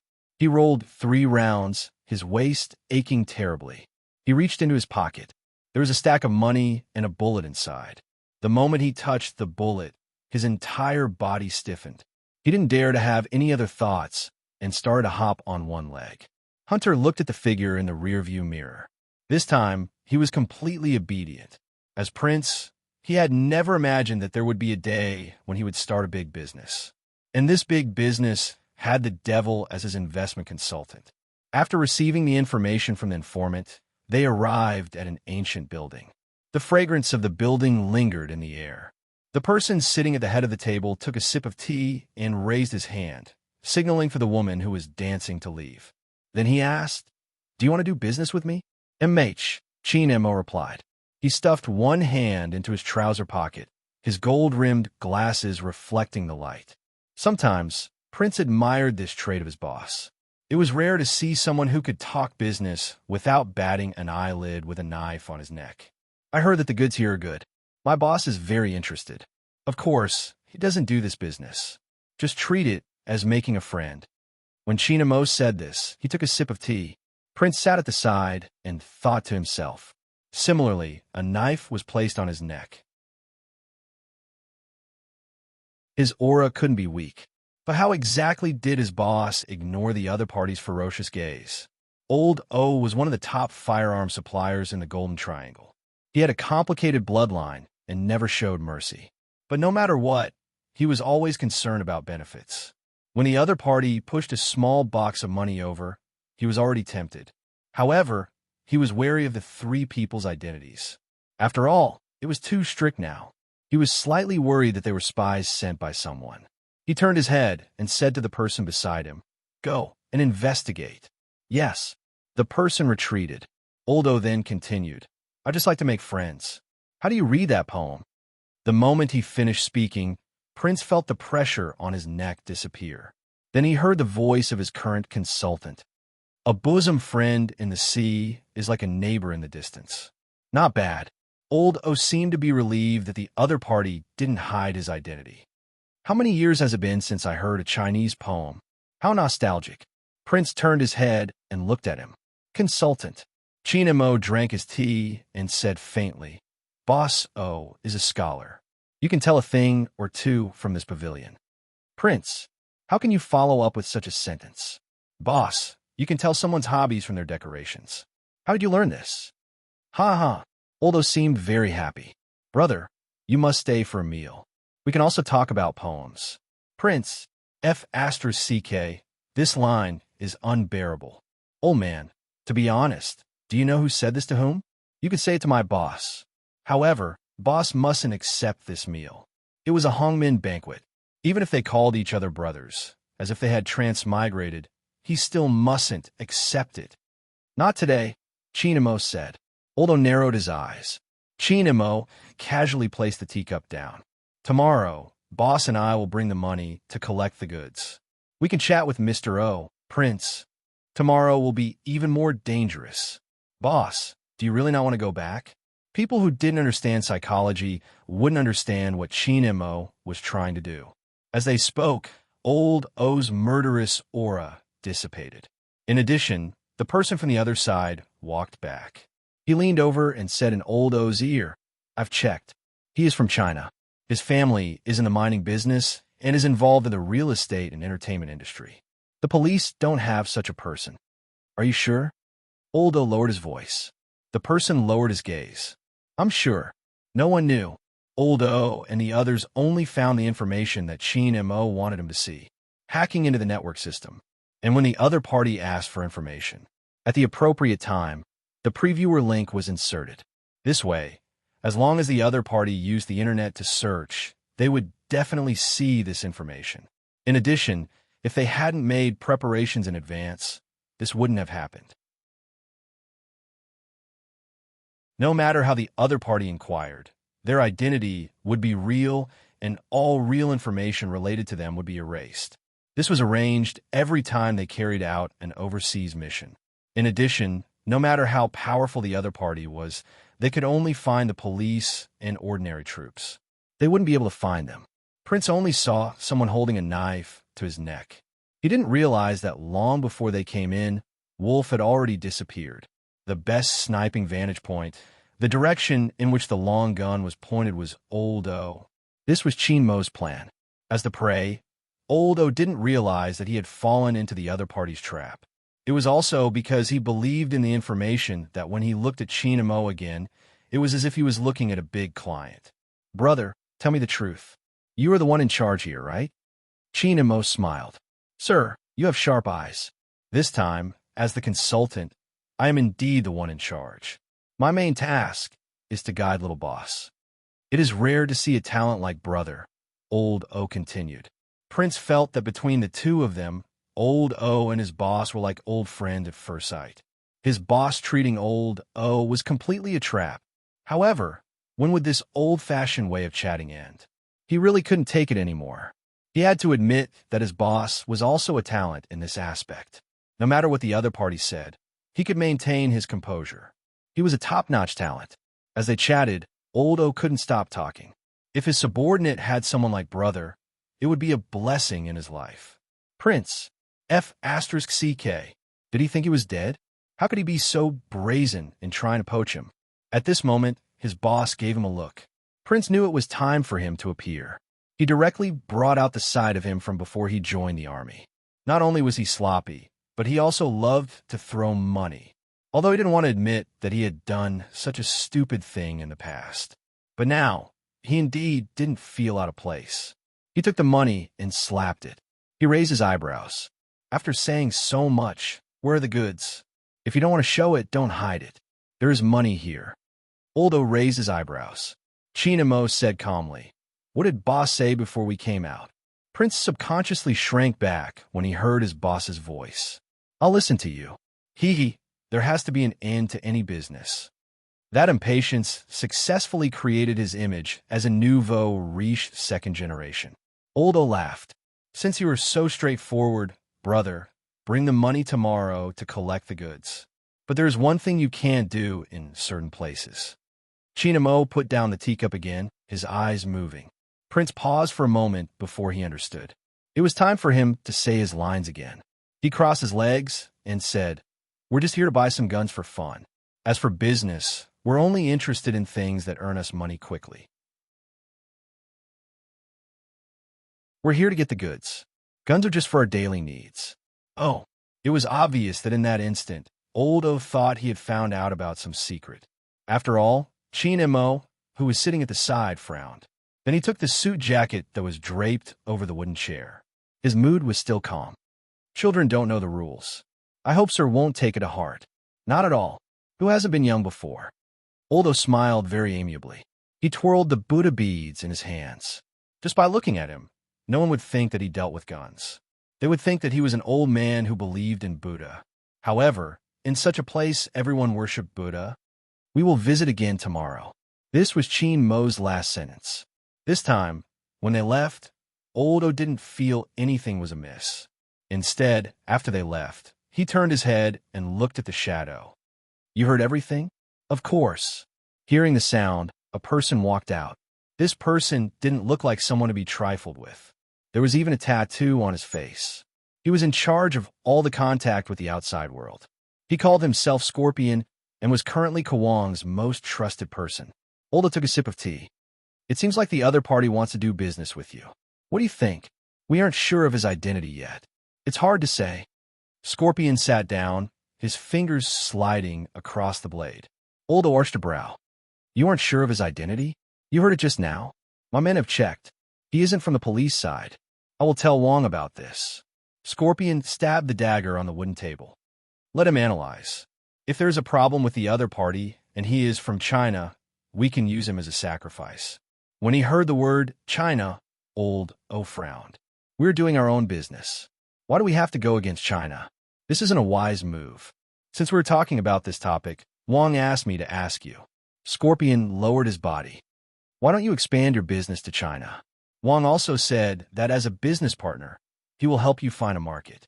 Since you're so stubborn, don't blame us for not protecting you if something happens. When he heard this sentence, the thugs beside him had already stood up with a swoosh. Scorpion laughed out loud. Think about it carefully. Who is the boss in the Golden Triangle now? Since the old man sitting in the middle didn't give any orders, the thugs didn't move. But Old O's voice rang out. There's no need to think about it. I won't do things that will bring about my own destruction. Moreover, you seem to have forgotten that I have Chinese blood in me. Scorpion narrowed his eyes and leaned back. I'm just joking. It's up to you if you don't want to expand your business. Let's see if that group of people is really stupid with money or if everything is just an act. At this moment, outside the small courtyard, 800 meters away, with a swoosh, China Mo closed the car door and loosened his tie. His voice was calm. Wolf, come down. Be careful when you leave. Yes. There was a communication device in the car. Prince was still immersed in his acting and couldn't pull himself out. In the end, he was stopped by Chien Mo's cold glare. Boss, do you think this old will sell the guns to China? Prince's worry wasn't without reason. Chien Mo threw his tie away. He dares. He released his aura completely, shocking everyone.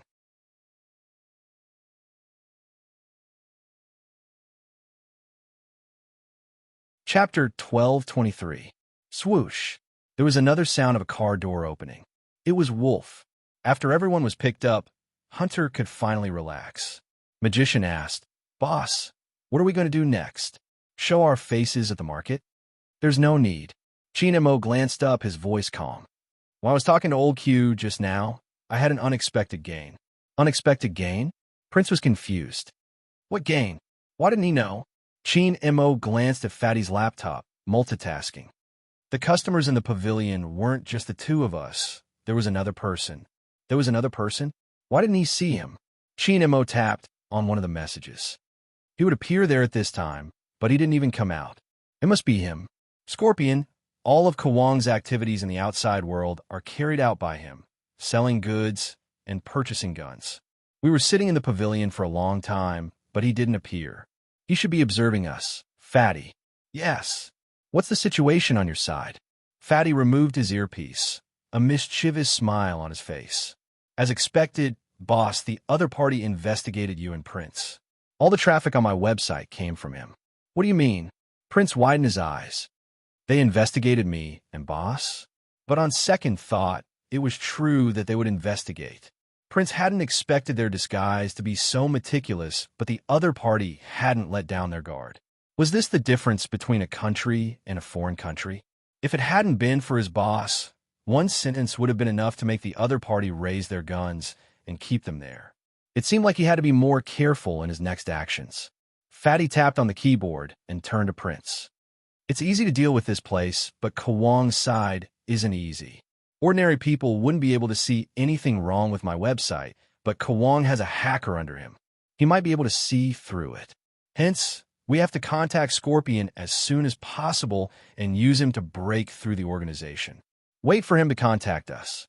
In the end, Chien Mo was the one who decided the direction. Next, you just have to act your part as a rich second generation. Chien Mo closed his eyes after he finished speaking. Only then did they remember that ever since the troops had left, their boss hadn't rested for even a minute. To be able to deal with such a situation without any rest, he had dispelled their suspicions. He had to admit that the boss was really strong. On this day, everyone was talking about how rich the Crown Prince and his gang were. Many people wanted to do business with them. However, he was blocked by the other party's investment advisor. He said that they wanted to take a look and compare the goods. This was the bad thing about Chinese people. They were very cunning when doing business. At first, they thought that he was a rich fool. They didn't expect him to be so hard to deal with. However, it was precisely because of this that he was even more certain of the other party's wealth, and he was even more eager to cooperate with him. Other than Kawang, there were other poppy businesses here. The news was that both parties were in the midst of a discussion. After hearing the news, Scorpion couldn't sit still. He told Kawang everything that had happened here one after another. Let's wait a little longer. This was Kawang's original words. He was wearing a white coat, standing in the middle of the crowd. Investigate the background of this group of people. We can only be at ease when doing business. Scorpion replied, I've already sent someone to investigate. Their background isn't bad. They're the most suitable to be our seller. I even got someone to check their assets. They're very rich. I'm referring to other aspects, Kawang said as he turned. Their identities. Scorpion paused. I'll take a closer look. I'll leave them to you. Don't cause any trouble, Kawang said, his gaze landing outside the window. Scorpion instantly understood. Juan, you went to school. Kawang didn't reply because someone had come over. Doctor, he sprained his ankle while running. Can you check if it's serious? Kawang chuckled, hanging up the phone. He bent down, pressing his fingers on the person's leg like a professional school doctor, a warm smile on his face. Fortunately, the bone isn't injured. I'll spray some medicine on him later. Remember to apply a hot compress, and don't exercise for the time being. All right, the male student replied. F***CK. I told you it was fine. Why did you have to scare yourself? Kawang listened, tilting his head, holding a fountain pen as he wrote down the list. Everything in the school seemed beautiful. Even the wind was warmer than outside. Very quickly, the gentle atmosphere was interrupted by the sound of a car braking. It was a pure black Lamborghini, stopping at the school gates. With a turn of the steering wheel, it disappeared from the guard's line of sight. The guard, who had just stood up, frowned. What was the meaning of this? He had assumed the other party was coming in. In reality, the car hadn't gone far. Bojio sat in the driver's seat, her Bluetooth headset blinking.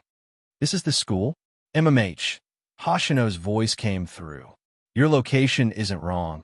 I've already settled the admission procedures for you. This school isn't bad locally. It's normal for students to transfer in or temporarily stay here for a month before transferring out. It won't raise any suspicions, but I've done my research. This school is very normal. Other than a few comments on the internet, there aren't any obvious cases of bullying, and there aren't any news of students wanting to commit suicide. All the information of the teachers is with me. It's a very normal recruitment process. Why did you set your eyes on this school? Bojio stopped the car, pressing her neck and turning it twice. It was a suave action. When she glanced up, her eyes were filled with darkness. I want to uncover part of the criminal records from back then. Some of the students were rescued and spent 2 years in the Psychological Rehabilitation Center. During those 2 years, they were resting. How big of a coincidence do you think it would be for 4 of them to choose this school to continue their studies? It's such an ordinary school. The enrollment rate isn't high, and the environment isn't ordinary either. It's hard to believe that it's so attractive. Hoshino typed a word before pausing, shifting the person who had interrupted his call. His faint smile paired with his pure-colored sweater made him seem as though he was living in a manga. For what you said, the other party seems a little difficult to deal with. Do you want me to fly over? It's fine. Bojio smiled. Just support me from the back. Hoshino glanced outside the floor-to-ceiling window. I'll wait for you here. There's still a week left. What? Bojio's thoughts were completely focused on the school. Hoshino carried the cat and placed it on his shoulder. He had always been gentle when facing Bojio. There's still a week before the Asian Cup. Z, the people from Supreme Alliance are all waiting for you. Hey, Vice Captain over there, are you strengthening our enemy camp?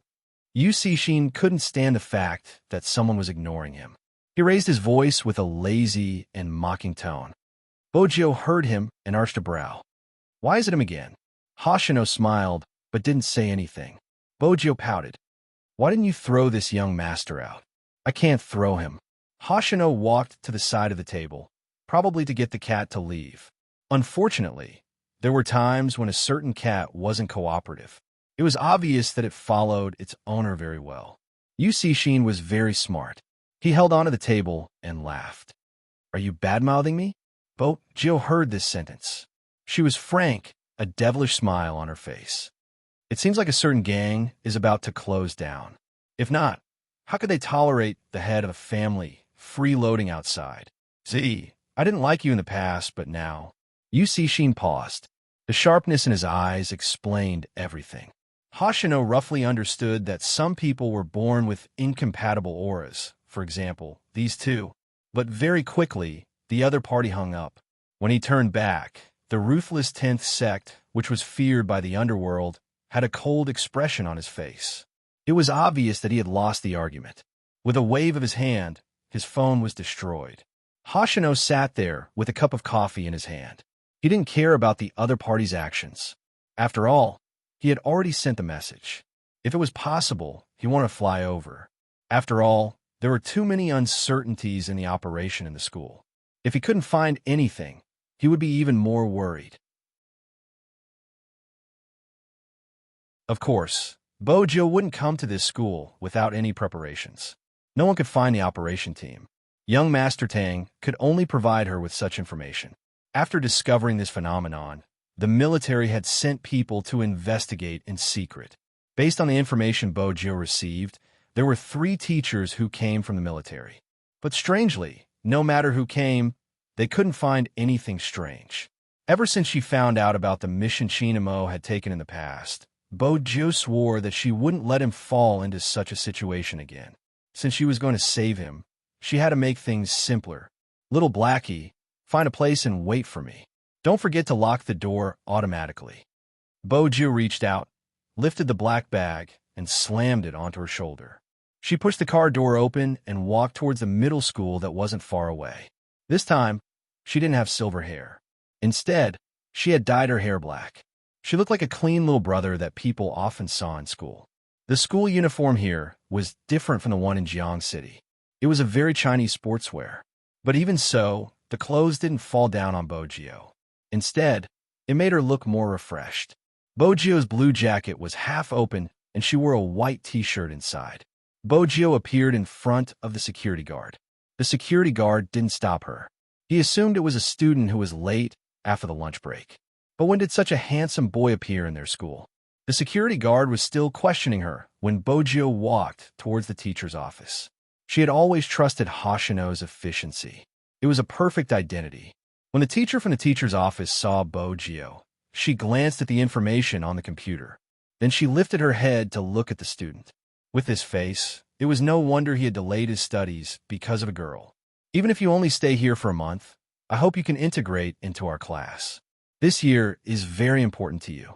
Also, our school forbids students from dating at such a young age. I want to make this clear to you first. I hope you won't make this mistake. Bojo smiled. I'll listen to you. The teacher nodded. She closed the information in her hands. I'll bring you to the classroom. The students in the class were very curious about the new student. After all, it meant that they had a new toy. However, when some of them saw the young man standing on the stage, they put away their thoughts and exchanged glances with each other. She reached under the table and pressed her phone. Did you see him? He's so handsome. He has canine teeth when he smiles. It seems like he has a good family background. We got lucky. Should we cancel the prank game? We must cancel it. Pull him in and let him play with us. That's a good idea. The few girls smiled at each other. When they lifted their heads, the youngster had finished introducing herself. The young man had already finished his self-introduction with a smile on his face. There are 2 empty seats. Which one do you want to sit on? The teacher asked. Bojo glanced up. Her gaze landed at the back. It was a place that every classroom had, the place where the broom and dustpan were. Similarly, many people weren't willing to sit there. Under normal circumstances, it would be empty. But in this classroom, it wasn't. Bojo retracted her gaze. She grabbed her bag and walked over. There was a person sitting there. His shoulders were hunched and his figure was slightly out of shape. But that wasn't the reason why Bojo stopped.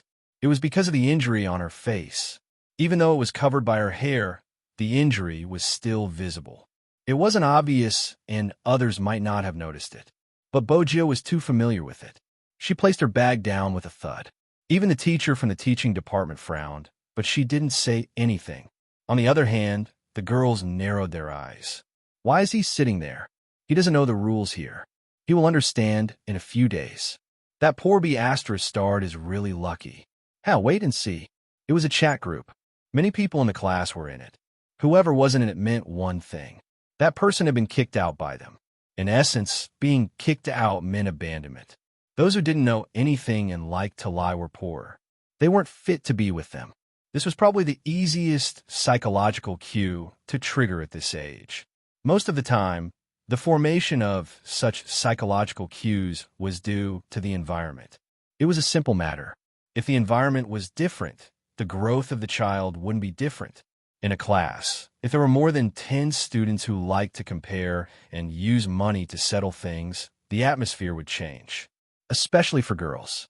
Gradually, the atmosphere would change. The change would be silent.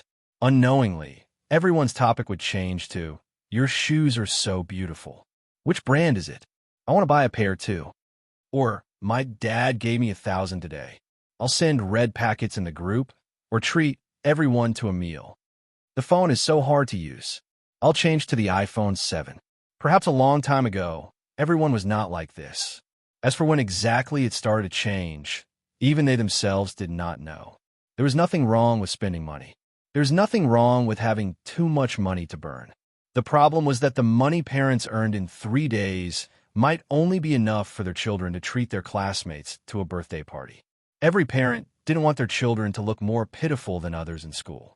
Hence, they would try their best to give them the best. But most of the time, the monster in the heart was nurtured. We gave them material things, but we didn't teach them how to control it. In school, the methods used to ostracize someone were even more unbearable than in society. The entire class was discussing a topic.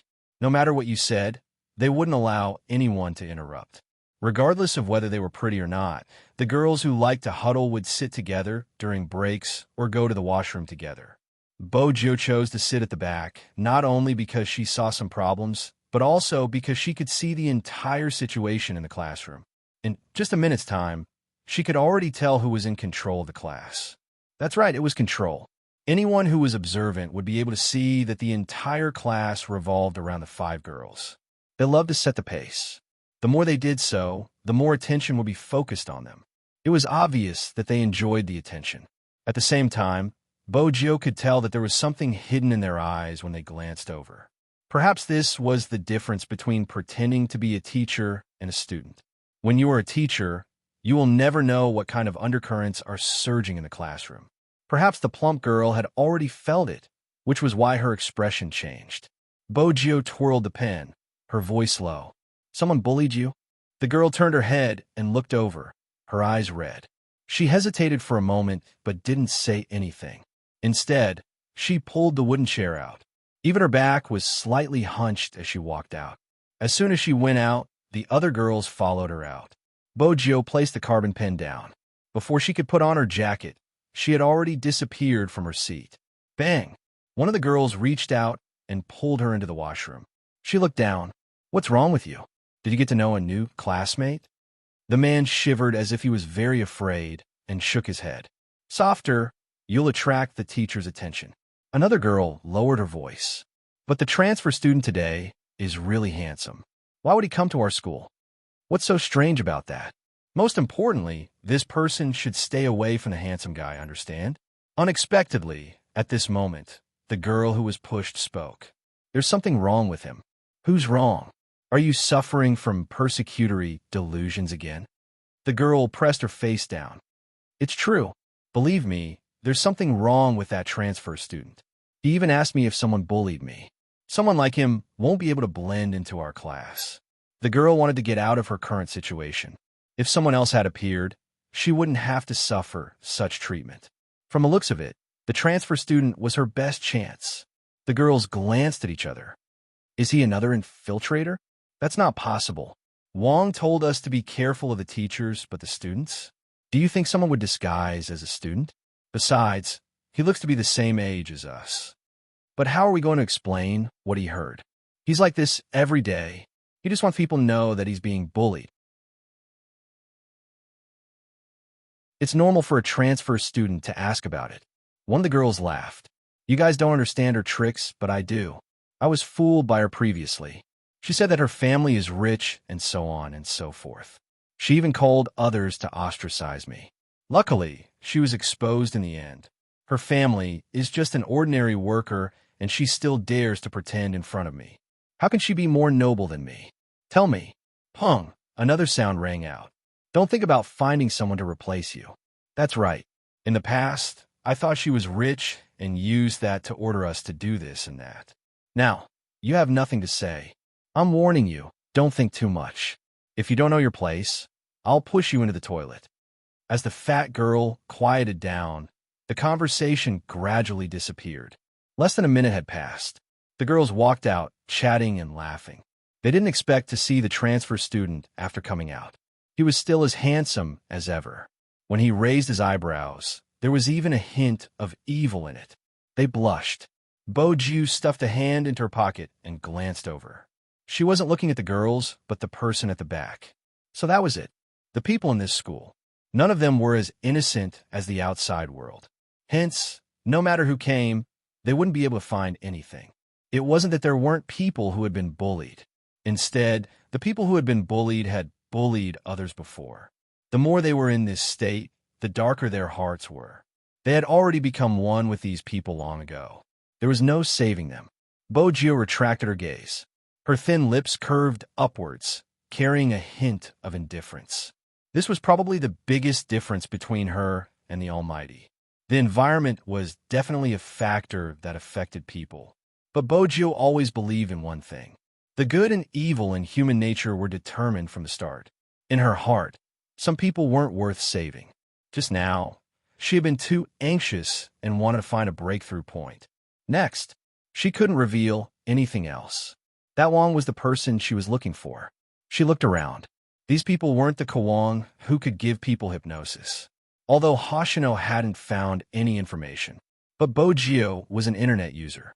Basically, everyone knew that the more attention a person wanted on the internet, the more ordinary they were in reality. Moreover, the Wong they were talking about wouldn't be Kwong. The so-called Wong was just chosen by Kwong.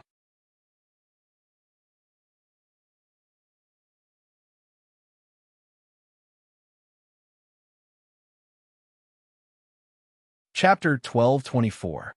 Bo Ju took a step forward naturally. She stuffed her hands into her pockets. Excuse me. Her words were directed at the few girls. The colder she was, the more attractive she was.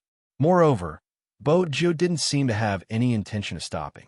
Her back view was slightly arrogant. He's really handsome. Someone couldn't help but speak up. She turned towards the fat girl. What did you say just now? Is there something wrong with him caring about you? He didn't even look at you, all right? Don't bother about him. Go and ask if anyone knows where he transferred from and if he has a girlfriend. At this age, it seemed like everything else would be thrown to the back of her mind. She would only have fantasies about handsome young men. Everyone had a young heart, even these girls. Very quickly, Bo Ju became the target of many people's curiosity. She was so popular that when she didn't have a textbook, the people in front of her would turn to ask her if she could borrow a textbook. As for her desk mate, the fat girl from before, her textbook seemed to have been hidden by someone. During the lesson, she was called out by the teacher. Sun Jianing, where's your textbook? The fat girl lowered her head. Her voice was soft. I forgot that I have a lesson today. The teacher frowned. This wasn't the first time that the other party didn't have a textbook in class. The teacher was very responsible. He walked towards her. Sun Jianing, tell the truth. Did someone purposely take your textbook away? The teachers weren't stupid. They were aware of certain things. Bo Ju sat at the side. She supported her chin. The moment the teacher spoke, the atmosphere in the classroom seemed to freeze, and all sounds stopped abruptly. One had to know that some teachers wouldn't bring these issues up to the table to talk about. But this time, the teacher made it clear. The few girls in front turned. Their gazes landed on Sun Jianing. The darkness in their eyes made her lower her head. She continued, No, teacher, I really forgot that I have a lesson today. After the teacher heard this answer, he didn't know what to say. He sighed and asked the student in front of him to give him a book. There were some things that he couldn't do in every aspect. It was one thing for a student to have a problem, but he couldn't possibly find the problem himself. Moreover, the people in the office also told him not to get involved in this kind of thing. They couldn't do anything about it. This was proven by Sun Jianing.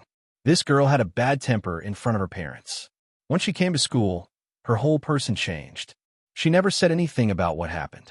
If she didn't point out someone, the teacher wouldn't be able to intervene in the student's private affairs. The simplest reason was that they couldn't control who was playing with whom. Seeing Sun Jianing sit down obediently, the girls over there laughed, and the classroom returned to its original state. The original textbook was hung outside the window. Almost all the students in the class knew about it, but they acted as if they didn't see it. In this classroom, there seemed to be a tacit understanding. As long as it was related to Sun Jianing, they would not care. Some people did it because they didn't want to interfere, while others knew very well that once they interfered, they would also end up in the same situation. Perhaps they would be the ones being ostracized. There is nothing wrong with people choosing to protect themselves. However, the self-protection in this classroom seemed to have changed, because they were happy to have such a punching bag. Sometimes, a person's words could lie, but those micro-expressions would never lie. They were happy with the current situation. Some of them even gloated when Liu Jianing stood up. Hence, the problem wasn't with the girls. Instead, the entire classroom had become like this. That was the biggest abnormality. The atmosphere was something that was created by people. Bojio felt that there was an invisible pair of hands moving these people. It didn't need to use much strength. It just needed to amplify a little. Who could it be? Bojio seemed nonchalant, but her eyes were constantly sizing up every student in the classroom. Those few girls were the first to be excluded. As for the others, Bojio's gaze swept past them. Suddenly, her gaze stopped on another empty seat. There was still someone who wasn't here. Bojio's fingers tapped on the table subconsciously. This was usually an action she would do when she was thinking. She had a feeling. The few people who had been hypnotized had all transferred here. However, every single one of them was like an ordinary student. They hadn't been in the limelight and hadn't been ostracized. Yet, they just sat there. When he heard about this, the corners of his mouth were clearly rising. They were enjoying it. If King wasn't alone. Instead, he was a small group. Bojio's fingers suddenly paused. Once again, she turned to look at those few people. Even if the military came to investigate, due to their age, there wasn't any obvious violation of the rules. In fact, it could even be considered as a dutiful job. In that case, the information they found would always be superficial. It was simple. One person wouldn't be able to achieve anything. Anything that could achieve anything would always be handled by 4 to 5 people.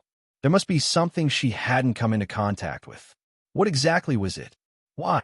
Bojio was still deep in thought when a voice asked why. It was Sun Jianing. Her eyes were dark as she glanced at Bojio. Didn't you ask if I was bullied? Why are you acting as though you didn't see anything today? Is it fun to pretend to be concerned? If one listened carefully, there was hatred in her tone. Perhaps there was a type of person who didn't feel anything when she was bullied. But if you tried to help her, she would think that you were pretending. There were even times when she forgot how she behaved. Selfish and greedy. Bojio leaned back, her voice calm. It's fun. What? Sun Jianing's eyes lit up. The people sitting in front heard their conversation. The few girls glanced at each other, completely at ease. How could such a person be a police spy? According to King, someone had written a letter saying that there was a bullying incident in their school. Hence, the police would be conducting a secret investigation. They were told not to be too obvious and that there would be a good thing in the next few days. As long as they performed well, they would be qualified to participate.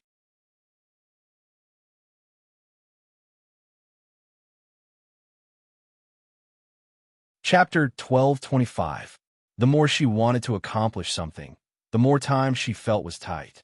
But Bojio's face didn't seem like she was in a hurry, especially when she held her bag with one hand and stood up from her seat. Her nose was tilted to the side, and her tall and straight nose was slightly cold, drawing attention to her appearance. Hi. Someone walked over. Bojio recognized her. It was the leader of the group. Do you want to join our group? Group? Bojio paused, her bag still on her shoulder. She arched a brow slowly. What group? A group in class where we discuss things and play games without the teacher. Bojio's eyes darkened, turning a beautiful black. It sounds interesting. It has to be. How about it? Do you want to join? The girl tilted her head. Bojio took her phone out naturally. The girl glanced at it. Wow, the latest model? I've always wanted to buy it, but there isn't any here. Where did you get it from? Overseas. Bojio had memorized all the information at the last minute. Since she was going to disguise herself, she had to clean up her background. When the girl heard the word overseas, she turned and exchanged glances with her friends. She was even more certain that they had made the right choice. Ah, you can scan here. The girl opened the QR code. Bojio's attitude seemed casual, but that was the reason it seemed real. After the message was sent, a group of people lined up to welcome her. The atmosphere wasn't a problem, but very quickly, Bojo realized the crux of the matter. There were 48 people in the class, including her. Almost everyone in the class was in the group, except for two people who weren't here. One was Lu Jianing. The other should be the one who wasn't here. That was one of the points. The other point made Bojo's fingers pause for a moment. Then she said calmly, "I thought you would be the admin of the group." "Me?" The girl laughed. "The class monitor should be the one to create the group." Class monitor? He was one of the 5 people in the group. Bojo didn't look at anyone else. The longer she stayed here, the more she felt that this classroom was different from other classrooms. The real ostracization wouldn't be shown. It was the subtlety that made one's heart sink. She was no longer facing a group of ordinary middle school students. In fact, these people were already secretly observing her just now. There was one thing that was true. The more they showed off their abilities, the less they would hurt you. The most dangerous ones were those who looked the most ordinary and even pitiful, but could still bite you in the back. Lu Jianing was an example. It was the same for the class monitor. It was very simple.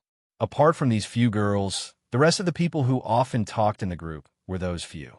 The difference was that these girls were just lively, but the real topic of conversation was someone else. This was probably the skill of speaking. Being lively wasn't scary. What was important was bringing up the topic. However, there was one thing that bothered Bojo. Why was there someone missing class? What do you think? The class group is very interesting, isn't it? The girl asked with a smile. Bojo kept her phone and replied simply, "Not bad." Since there was such a group in every class, it was impossible for the people from the army to not know about it. Why wasn't there any feedback from the information? This could only mean one thing. The group was just a gathering of people to collectively ostracize others. The real order, or rather, the person who constantly formed the psychological suggestion, wouldn't be here. There was another point that was within Bojo's consideration. She wasn't the only one who would place her gaze on these few girls and the 5 transfer students. The people from the army would probably have the same reaction. Under such a strict investigation, how did they manage to contact Kwon?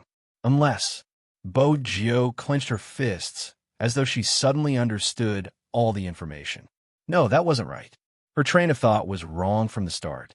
It wasn't just her, even the people from the army had fallen into Kwon's trap. Regardless of whether it was these girls who liked to bully others or the transfer students who had been arranged beforehand, it was just to divert the attention of others. Even if someone came to investigate, the target would be focused on this and ignore everything else. At this moment, Bojo was reminded of what the Almighty had told her. The true nature of psychological guidance was similar to magic, because there was no difference in the way it was operated and the effects were the same. The more powerful the magician, the more attention he could divert. When you paid too much attention to one thing, it would be easy to neglect other things. Bojo's eyes lit up. She should know who exactly King was. Kwon was a criminal psychologist. In the Almighty's words, he was probably a multi-level marketing brainwasher. Such a person would find stupid people to do the low-level work. But he wouldn't let stupid people do the work for him. Hence, this king had to be smarter than anyone else and had a clearer vision than anyone else. The student who hadn't come. Bojo carried her bag. When there was no one behind her, she found a staircase and stopped. Then she moved and hid inside. When she unzipped the bag, the contents were revealed. They were all electronic devices. Laptops, chargers, and small listening devices. No one had noticed that while they had been chatting with Bojo, the listening devices had been spread out and placed on their bags. Bojo didn't seem to care if the floor was dirty. She leaned against the wall and opened the small laptop. Without a second word, she used the school network to enter from the inside. She avoided the firewall and used the virtual IP address to tamper with the program, locking onto the student's file. In less than a minute, a photo appeared on the laptop screen. It was a boy. He had decent looks and even seemed gentle. Perhaps it was because of his gentleness. His face looked a little sickly. From the information, he seemed to come from a wealthy family. But the reason for the long leave was very vague. Bojo glanced at the description. Poor health? What else? Bojo was just about to pull the preview down when the screen stopped. Suddenly, the sound of footsteps could be heard from the other side. Bojio's fingers paused. The figure was getting closer and closer. When it was right in front of her, the white coat fluttered with the wind, carrying a faint smell of formalin.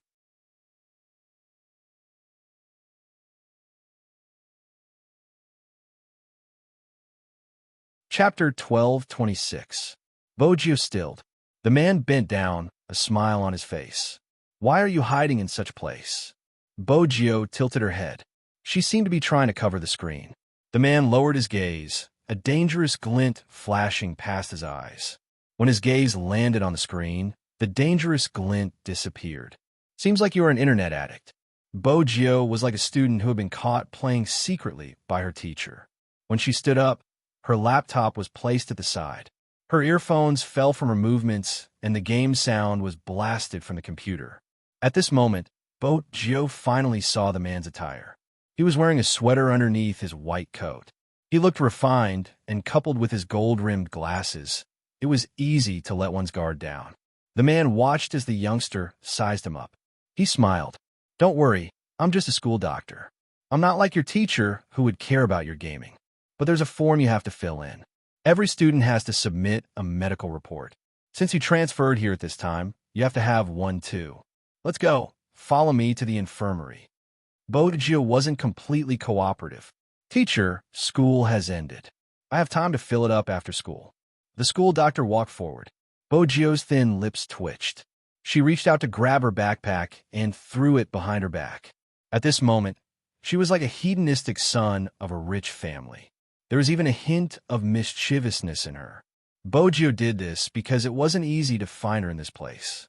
In a school like this, she had to be on her toes at all times.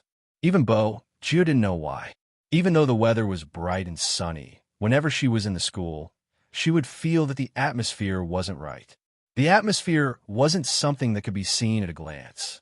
It was a subtle change in the details. Or perhaps, Lou Jennings' incident had given her a wake-up call. At the same time, Bojio felt a certain amount of pressure. Hence, Bojio didn't let her guard down against anyone. When she lowered her lids, her fingers moved. Her left hand, which was in her pocket, was holding onto a USB stick. Other than the USB stick, there was also the mini listening device. In reality, the first thing Bojio noticed wasn't the sound of footsteps. Instead, he smelled something in the air.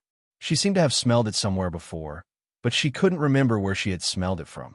If it hadn't been Bojio, someone else wouldn't have been able to clean up all traces in such a short period of time. Moreover, they would still be able to look as though nothing had happened. At this hour, there weren't many people in the infirmary. Only a few students who lived on campus were getting their medicine. "Take a seat." As the school doctor spoke, he took out a pen from the pocket of his white coat. "This is the information. Fill it up first and do a basic physical examination later." "Physical examination?" Bojio paused.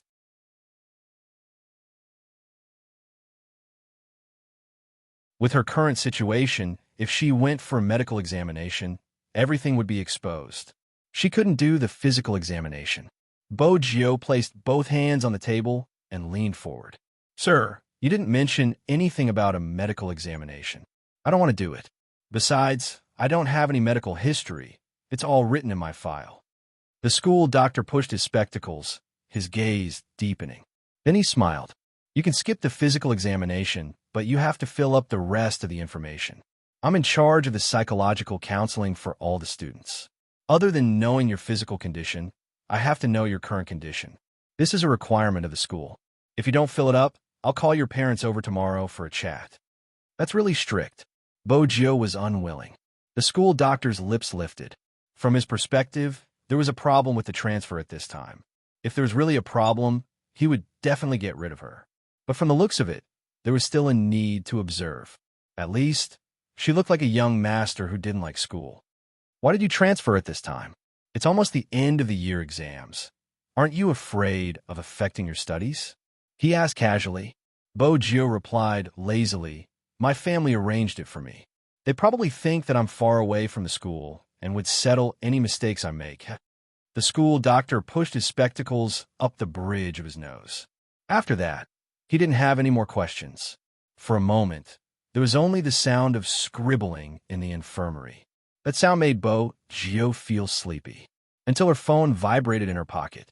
Bo-Gio shook that feeling off. She swiped her fingers across the screen and glanced up. "Sir, if there's nothing else, I'll be leaving first. I have an appointment with a classmate. You've just arrived, and you're already acquainted with a new classmate. It seems like there won't be any problems." The school doctor placed his pen down. Bo-Gio asked casually, "What problems will there be?"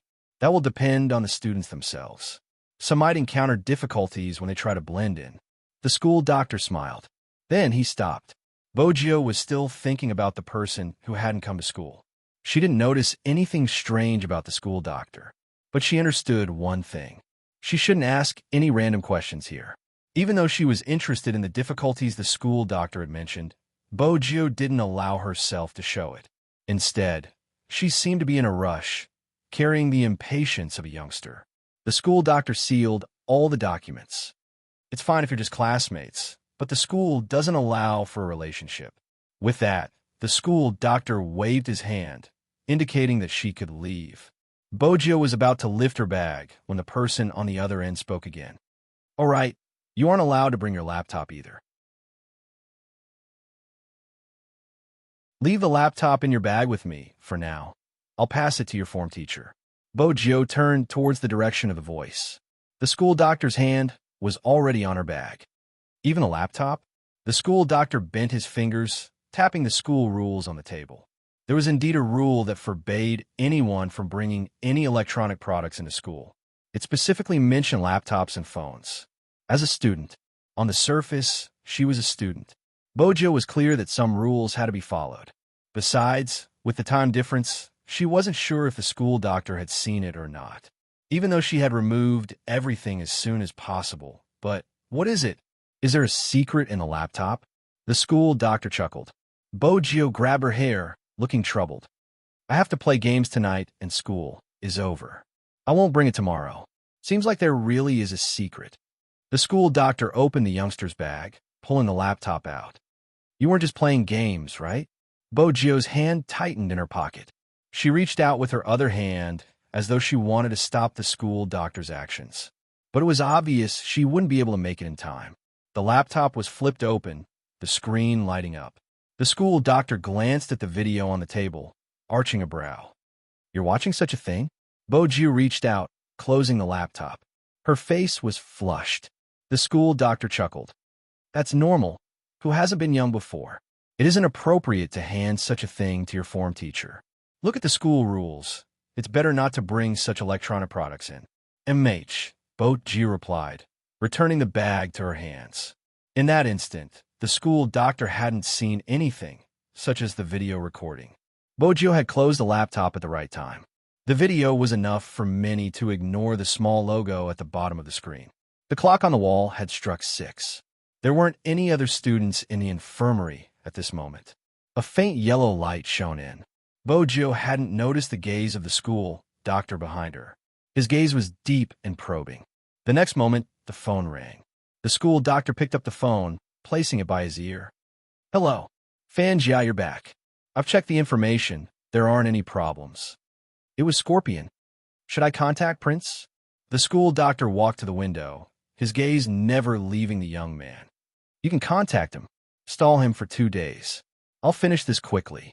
After 2 days, we'll have a lot of helpers. Soon, when they realize what's going on and want to save him, they'll realize that these people will only make them feel the existence of hell." The school doctor's voice was clearly different from before. When facing the students, he seemed like a listener. But in reality, once you listened, you would be able to understand everyone's psychology better. The investigators had thought of many ways to investigate the methods the school doctor had used to contact the students and the methods he had used to hypnotize them. But after half a day of investigation, there hadn't been any results. Kawang was in the school, and with his identity, no one would suspect anything. No one would have expected the gentle and harmless school doctor to be the creator of all the darkness. Kawang's disguise was perfect. Rather than calling it a disguise, it would be more accurate to say that he was a doctor. As a professor, he knew what the students were thinking. Moreover, he majored in psychology. It didn't seem out of place for him to be in the school. Hence, it wasn't just the military who hadn't found Kawang. Even Bo, Chio hadn't thought about it. That was the most dangerous part. At this moment, more than 1,000 kilometers away, in a messy residential area, there was a huge shed. Occasionally, there would be a few people holding on a semi-automatic assault rifles, patrolling the area. Inside the shed, there were all kinds of gambling games, and the tables for each game were surrounded by gamblers. The gamblers present were all shouting the numbers they wanted, hoping that they could win a lot here. But the most eye-catching thing wasn't the chips on the table. It was the smell of smoke. Are you sure this is the place they arranged to meet? Prince, who had been pretending to be a nouveau riche, turned to ask Hunter. Hunter tilted his head. They contacted Boss. The firearm seller is the middleman. What do you think? Prince lowered his voice. This is no different from being trapped in a wolf's den. Why would Boss agree? Even if he agreed, he should have prepared some weapons. Why do you think he asked you to wear this outfit? Hunter shifted.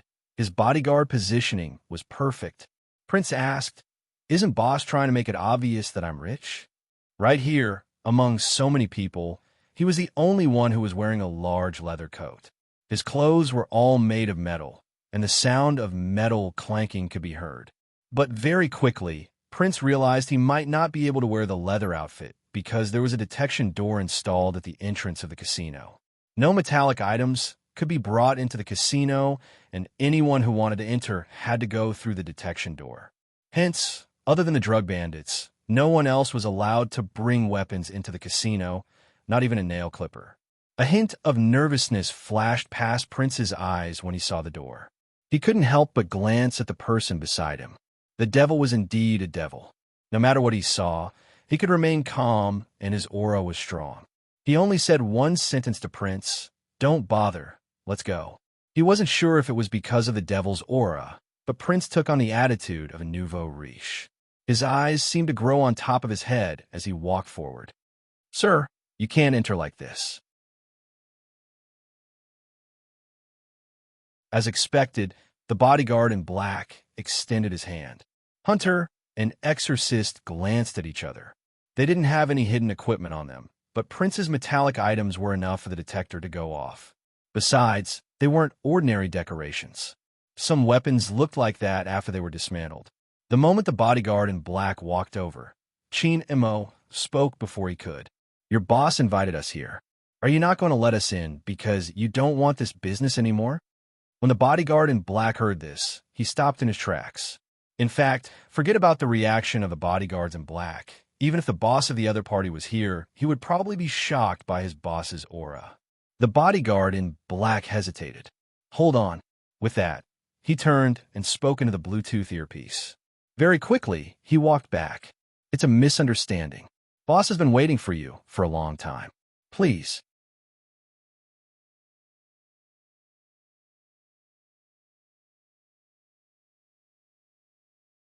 Chapter 12:27.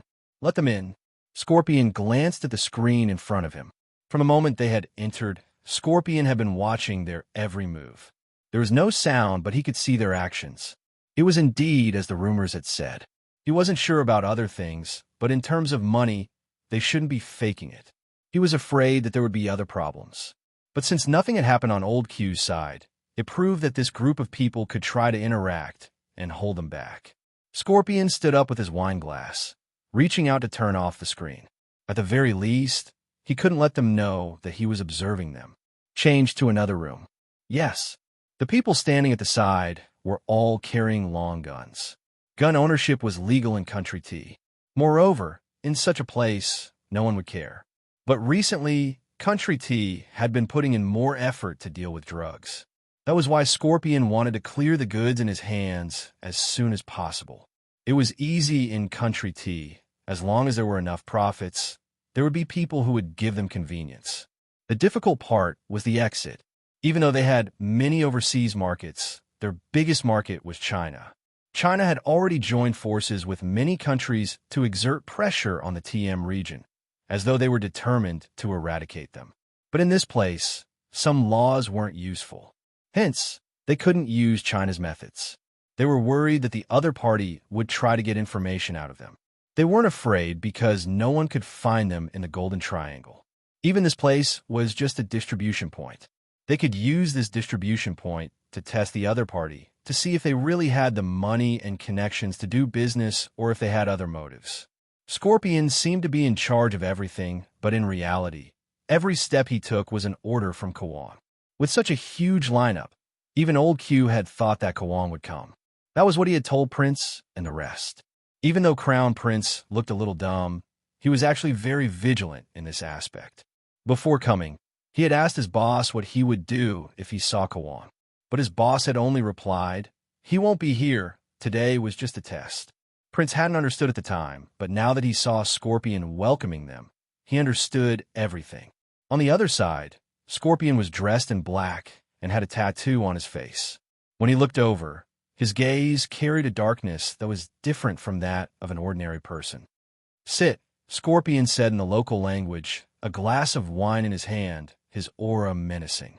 Prince wasn't inferior. He sat down and went straight to the point. "Tell me, how many goods do you have? I want all of them." After listening to the translator, Scorpion leaned back. "We do have a lot of goods, but the current situation is that China's control is very strict. I have a lot of connections that I can't use, and we can't even get through the customs. Our people can't just take out the goods casually, and it's impossible to estimate how much we have. Old Q should have told you that we have a special plantation base, and the quantity is easy to handle. But how can you guarantee that you can enter the border? Old Q should have told you about the goods."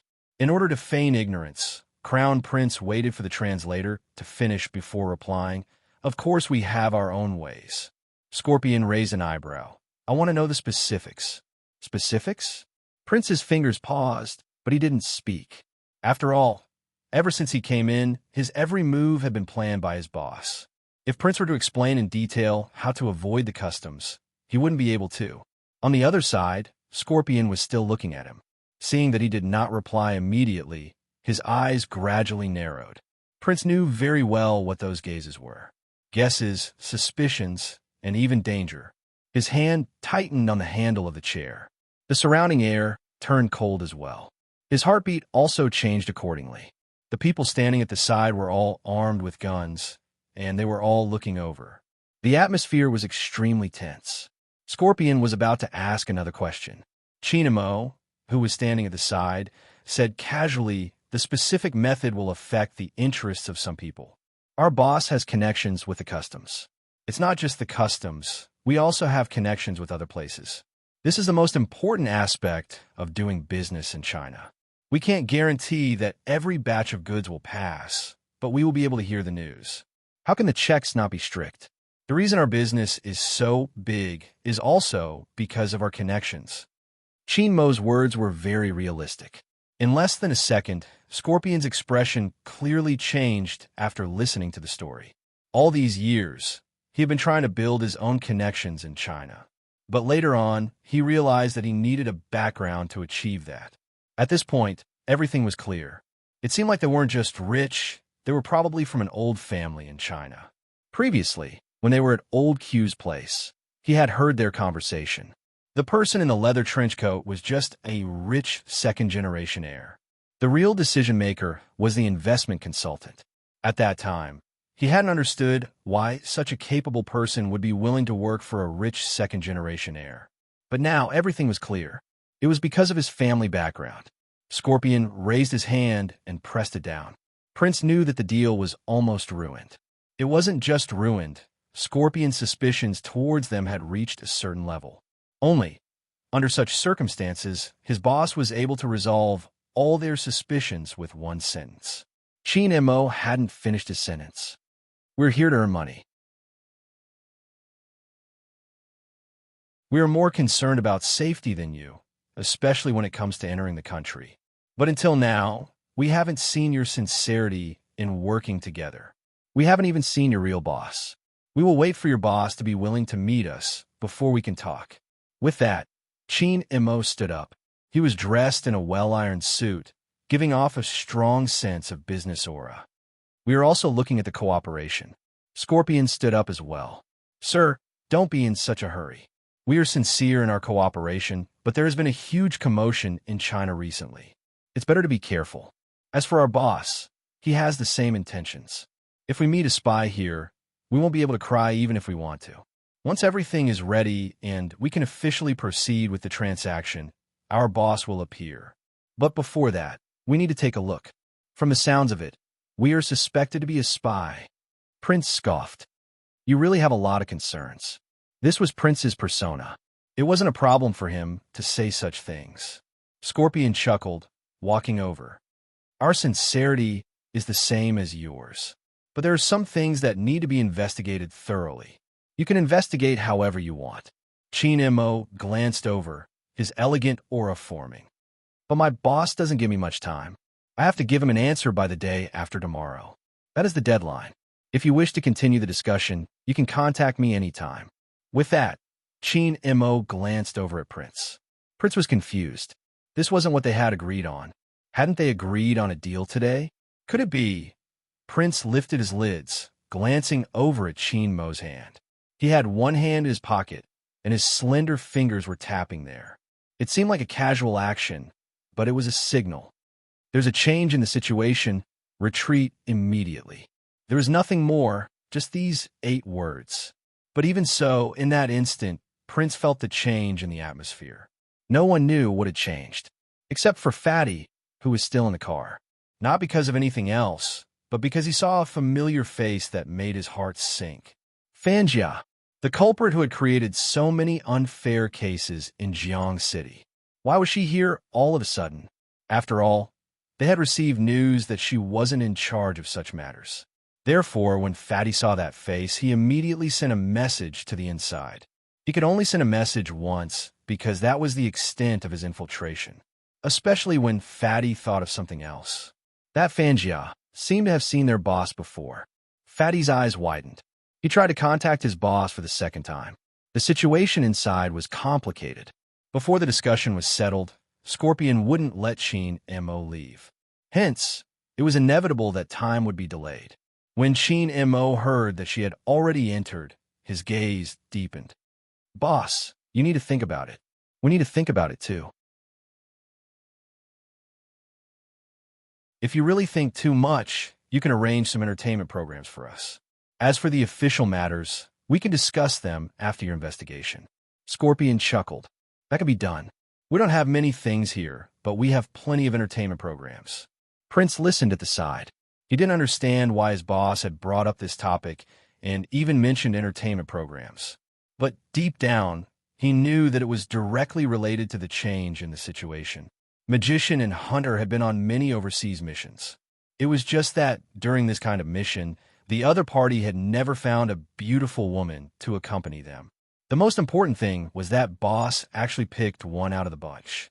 His lips curled into a faint smile. The rest are yours. The girl who was chosen felt her heart almost jumping out of her chest. She had never seen such a charismatic man. This time, she was really lucky. Whether it was Hunter or Prince, they couldn't accept the fact that their boss had chosen a girl just like that. Under normal circumstances, their boss would reject all women. You're tuning into the Romance Rendezvous YouTube channel. We're so grateful for your support, and don't forget to subscribe to join us on this incredible journey through captivating stories. Your generosity through donations truly makes a world of difference, as it's the primary source of revenue that allows me to expand and enhance this channel for you. Thank you from the bottom of my heart for being a part of this adventure.